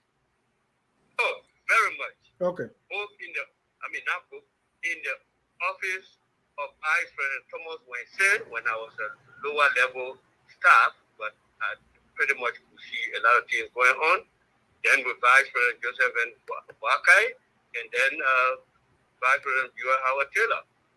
It's with any human organization and leadership. There's a competition for the ears of the principal. And Kuni may come there with his program and I may go tell the principal, no, that's not good. And Kuni will come and say it's good. So we all might be in the inner cycle, but it's not like we are meeting and agree to a position and taking it to the principal, and the principal is the only person who doesn't listen. It doesn't happen like that in many, many cases. People coming in fact, some of the people that we have already all agreed are not even in official capacity. They might have their link with the principal through different means. And that is true for all leaders. It doesn't have to be just Ambassador Bakai. It doesn't have to be a Vice President Joel Howard Taylor. That is true for, that is the fact of the matter. Someone speaking? Go ahead, sir. Okay. So, my experience, you see, that's why I said at the beginning, my brother was suggesting that maybe I should talk about advice I gave and I will not listen to it. I think it would be unprofessional because the person is still active, alive, very engaged in political pursuit and so far. And the contract I signed talk about confidentiality. I think you all should know that I was not an employee of the office of the vice president. I was a contractor. I was there on a contractual basis. Contract that was renewed periodically. So there is a part of the contract that talks about confidentiality and all of that. So I wouldn't come and say, oh yeah, doing by the Bugger did, he said he didn't listen to it. But there are many examples of all kinds of interaction that went on between us and even in the office of Vice President Howard Taylor. These are human beings. They have their influences from different angles, you know. But what maybe may benefit people who are in leadership from this platform that we are contributing to me is that if you are a leader, you really have to evaluate your objectives. Where you are going, where are you taking the country or whatever the organization, and when someone begins to emerge as somebody who has influence on you, you really have to sit to yourself and weigh what is it that this person brings. You see, it can't just be we're all friends. What is the person's interest? Because a lot of these advice that I saw, they had some hidden intention or objective behind. Some of them are personal and so forth. So the leader has to be able to figure out where is he going? What is this character? What are they bringing? But at the end of it, if the leader is kind of corrupt and very much greedy, avaricious, people who bring these crooked deals and things are people that find their way easily because the returns, I mean, you will benefit from them. So then you begin to sit, you want to go talk, but this person comes from there, the deal is done. Even you go against it and this and that, you don't know the underlining, kind of returns that are anticipated. You are looking at pure, maybe intellectual, political, best practice and all of that. I mean, you'll be left standing in the pool while the train moves on. So I just wanted to say that all of them who have.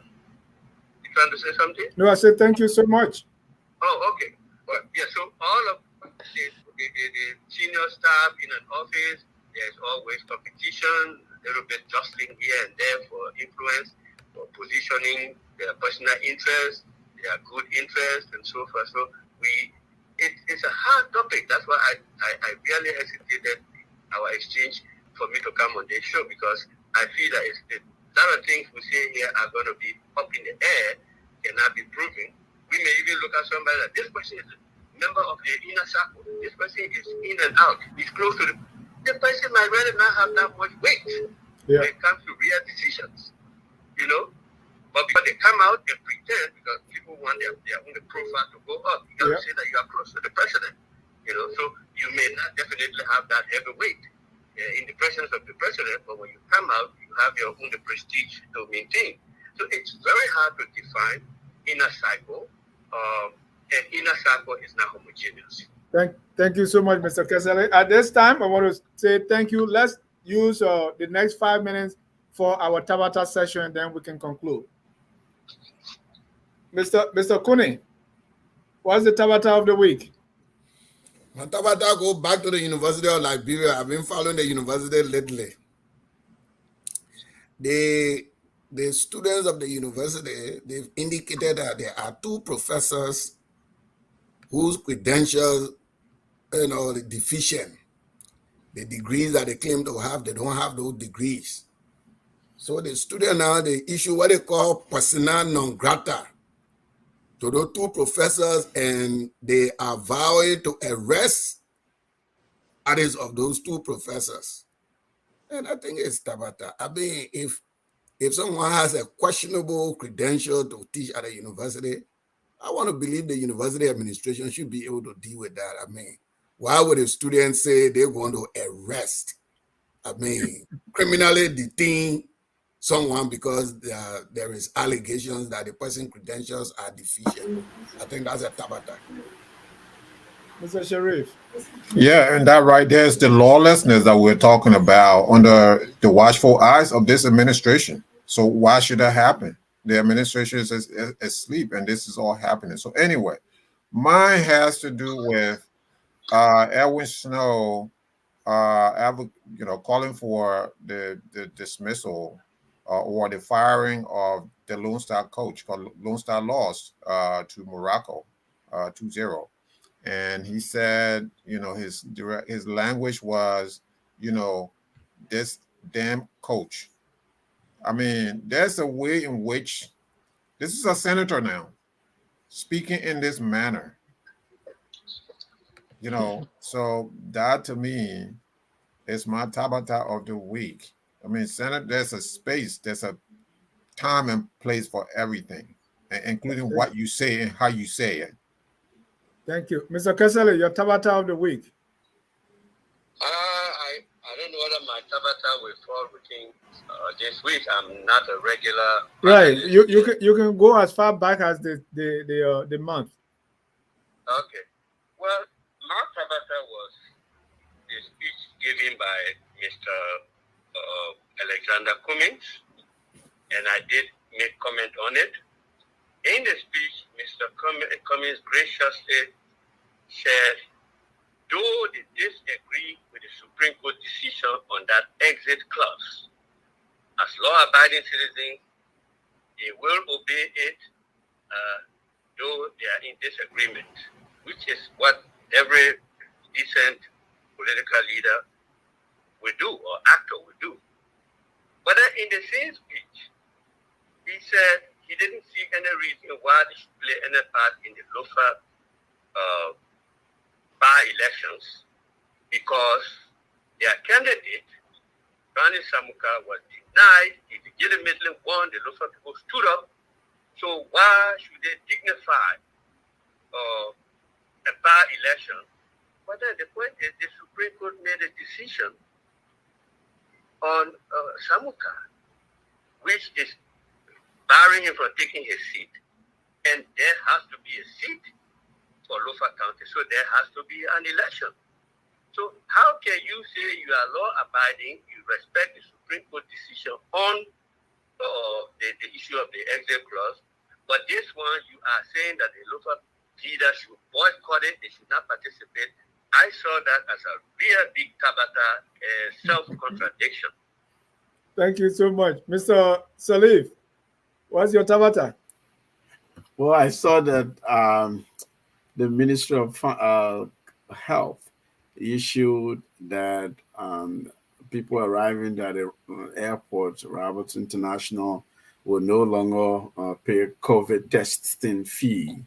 Of course, just because the U.S. government has removed the requirement of, international travelers entering the United States to have been tested negative. So Liberia is correspondingly saying, okay, now we'll remove this. Okay, now you no longer will have to pay that. I don't know what it was, $75, and just swipe something in your nose. You don't get a result, and then even if you're coming back just within the week, you have to do another COVID test. So someone wrote that, well, okay, that's well and good. That's not your own. It's because America has said this. Now you're saying this. We want you to account for all the money you've collected ever since the pandemic started. So it's a serious matter, but it was just a Tabata to me, because they're not going to, of course, account for that money. We wouldn't know what happened to it, where it was spent, and the fact that our government would just willy-nilly follow other countries without really having their own standards is that. Yeah, Tabata. Thank you, Ms. Washington. Yeah, I mean that's a good one, But I don't know. I'm kind of thinking. I just read this morning, and I didn't research. I only read it because the notification came on my phone that the University of Liberia Faculty Association is initiating a go slow. They putting down their pens, and they will not go to classes because they want the president change, and they are demanding that the president of the University of Liberia be changed. And what got to me is that they are saying that they are actually insisting that any student, they're actually warning students to stay away from the campus. That's what got to me. So the faculty association is warning students to stay away from the campus. And if they see any students coming on campus or trying to go into classes or whatsoever, there would be negative precaution. I'm not quoting it verbatim. So I'm reading this, I'm like, oh my God, have we not passed this stage in our national or discourse in history though? I mean, so I'm looking at all of this unfolding, and I say to myself, well, you know what? If people get what they deserve, so look at some of the people who are part of the faculty association, and look at some of the people who are running the University of Liberia. You have former warlord consorts running the University of Liberia in major positions. You have former people who hence have been involved in all sort of shady things. Some of them serious allegation against them. Some of them have been named in national accountability reports. They are amongst the people now consider the University Faculty Association that is doing all this other demonstration, all this other thing. Because my thing is, the president of the University of Liberia is part of this faculty association. No, yes or no? So why are they not sitting down with the board of the university and the president to work out something? Why disrupt classes? Why even threatening students who might want to just maybe go on campus every day to see what is going on? I mean, it's pure Tabata. It's just completely crazy. Thank you. And mine too is on my Tabata of the week is a story that I read. It said Dr. Dekia one Basel University prospective graduate boycott graduation. So this news was reported on Ablija TV a breeze. A former member of the Grand Basel University Board of Trustees and representative aspirant of Buchanan District called on the graduating students of the university to boycott the graduation due to incomplete board. Dr. Dekia said the board supposed to be, they have only two members of the board and they have not constituted a full board. So as a result, the students that are supposed to graduate on Friday, they should boycott because the degree they're supposed to get will be incomplete because it's not signed by a full board. I believe that's complete Tabata. Our students continue to suffer, and someone with a PhD is telling them, say, hey, the paper you are signing for is not going to be legitimate, so go ahead, do not graduate, you should boycott. I believe that's Tabata. All right. At this time, I want to say thank you so much for coming. I will give you 1.5 minutes to conclude, and let us conclude with a recommendation. Mr. Kasala, you are not hearing me? You see, I told you to keep on the phone. So at this time, Mr. Kasala, let me call you again since you are not hearing us. At this time, I want us to conclude with a recommendation to our leaders and prospective leaders when it comes to inner cycle or those surrounding them. Let me start with Mr. Sharif. Yeah, so basically, inner circle is not a bad idea. It's not a terrible idea. But the fact that inner circles can now be used to bring all kinds of mediocre people around, to bring all kinds of people with questionable records, to bring people who are so incompetent that they can't even run their own house, and now they're in charge of the whole nation, and that makes it real dangerous. So what I would recommend is that our leaders begin to put people in position who can do the job. It doesn't matter how close this person is to you. That shouldn't even matter anymore, right? It should be anybody who can do the job. So initially, Ellen Johnson started to do that. Maybe she veered away from it, but it's try to do that. They look at the diaspora, look at other places, but George Weah is not doing that. He needs to do something like that. Thank you. And with our political leaders, they also need to make sure that the people they have around them is not just their relatives, but people who are capable of doing the job and who can give them the right advice. Thank you. Mr. Salif, your closing comments, advice to our leaders concerning those surrounding them. Thank you very much. I think we managed to get something out despite all the different technical challenges here. I think this is an important topic that I encourage focus on Liberia to revisit from different angles at a different time. Really, because the people who surround our leaders or our leaders surround themselves by, these are people who drive what happens in the country. These are people whose decisions, competent or incompetent, good or bad, impact lives. Determine whether the country progresses or the country retrogresses. So it's a very important thing. My advice to leaders, it's like everybody has said, there's nothing, it's natural in every culture, in every society, everywhere, any system in the world. People will have some sort of inner circle. They will have some sort of small group of people they trust. They can relax with. They can be vulnerable with. They can share and listen to their views and perspectives. If those people are now officially uh, statutory or constitutionally sort of authorities to give you advice, you can listen to their perspective. You can seek counsel, but doing so um, with the mind that okay, these are all background information. These are sounding boards, if you can use that expression, so that in your official capacity you weigh the full consequences before reaching a final decision. Finally, construct a team. Free political advice we can give. If you want to run a political campaign, build a political organization. Look for people who are strategists. Look for financial people. Look for people who can write, who can help you develop your message, talking point, write speeches, who can conduct quantitative data work, study demographics, and be able to give you some projections so you make decisions, who can raise money, who can connect with international people.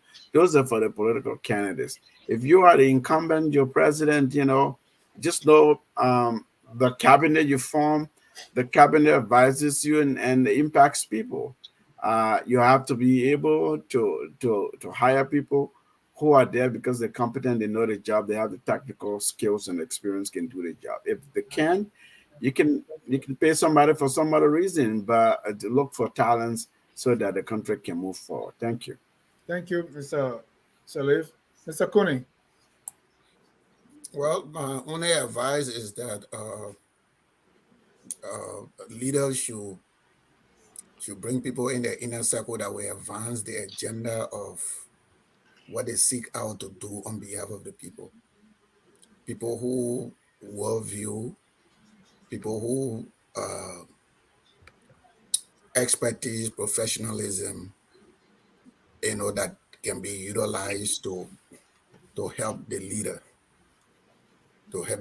achieve what the leader is set out to achieve on behalf of the people, on behalf of the organization, on behalf of the entity. Because the essence of leadership is service. So I think the people in your inner circle should be people that will help you to serve, people that will help you to deliver, people that will help you to make things happen. That is the kind of inner circle that I will advise leaders to adopt. That's the kind of inner circle I would like to be a part of, to solve problems, to deliver on behalf of the people. Thank you. Thank you so much. Miss Washington.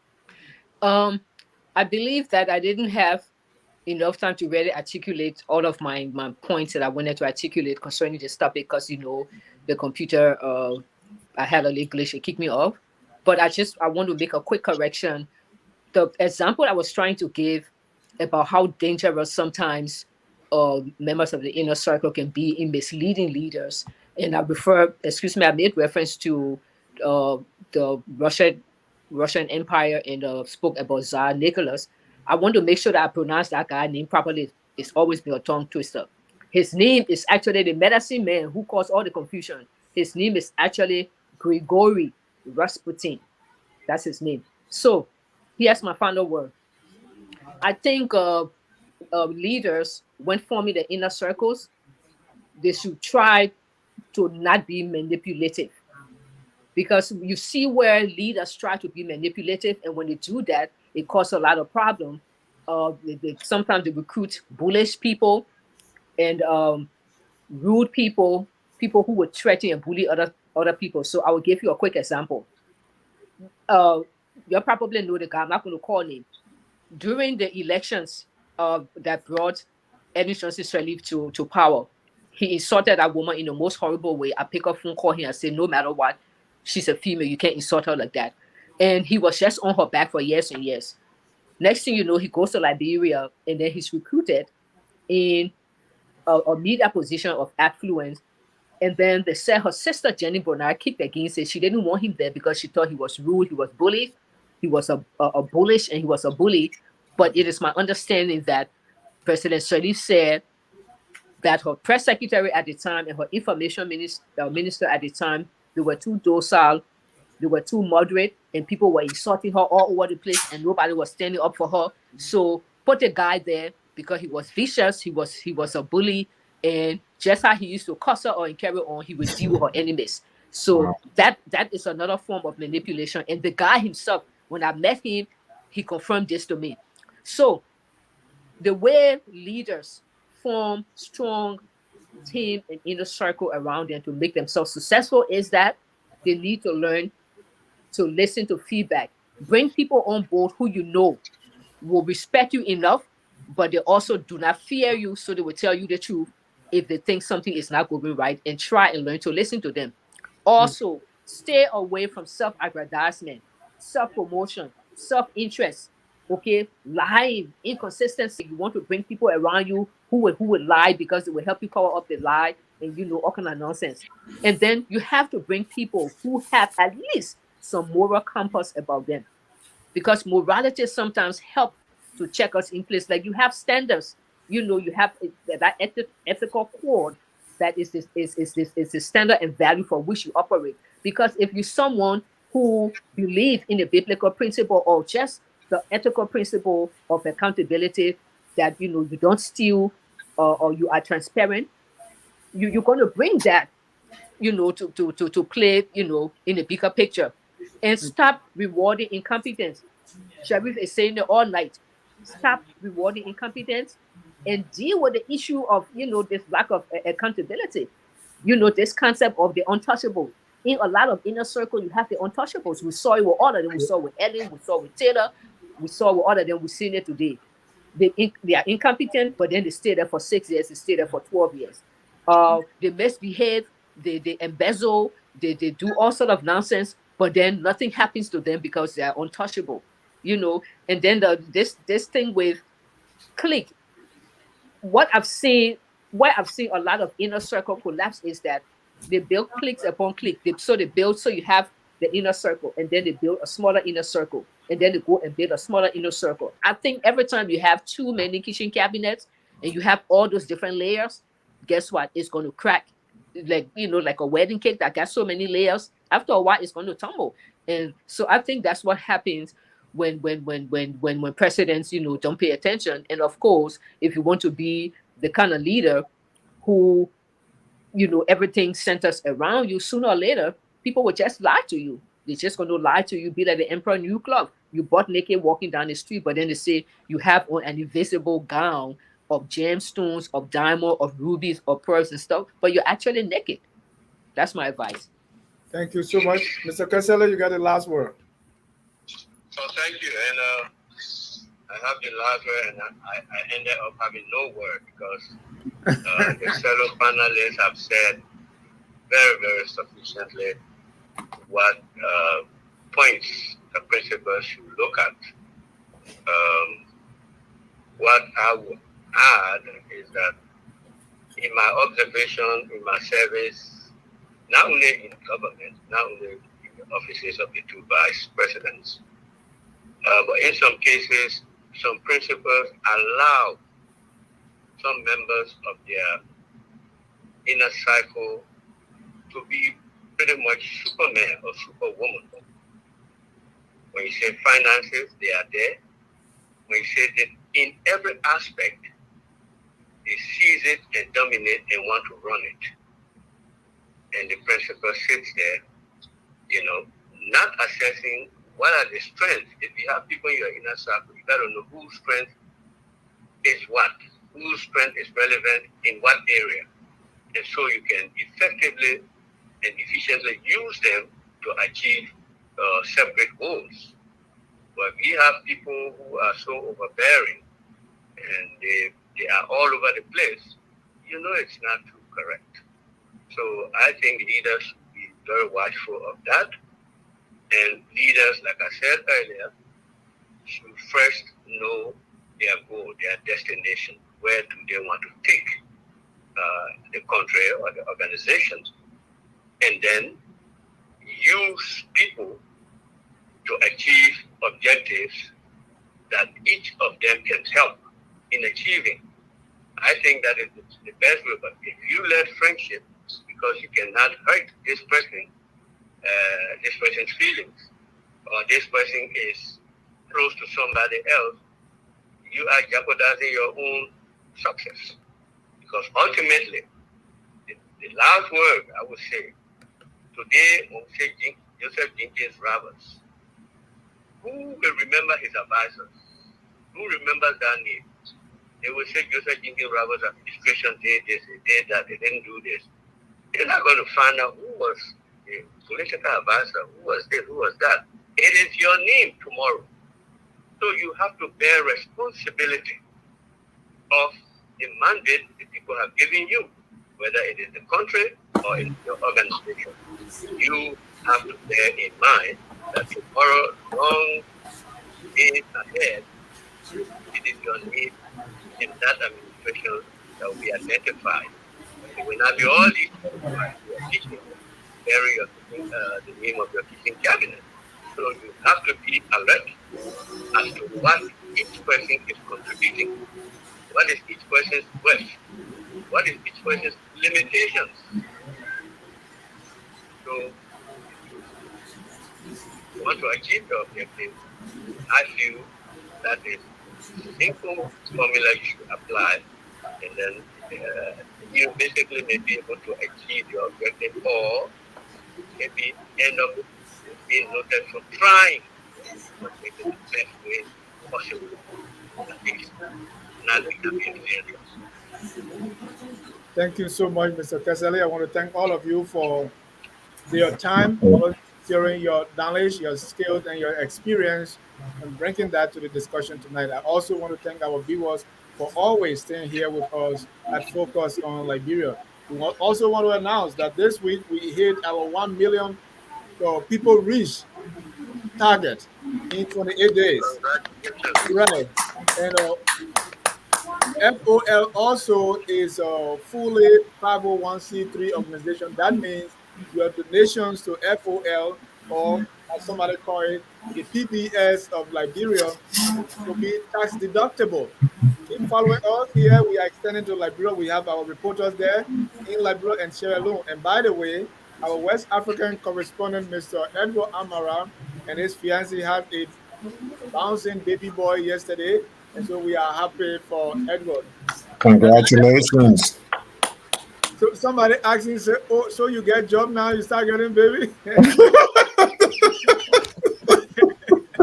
On that note, we want to end with our song that says, they are all like you. Whether your inner cycle fooling you or you fooling them, they are all Nigerians. You know how it is. To keep our country the glorious land of liberty. Good night and God bless you. Good night. La vida is our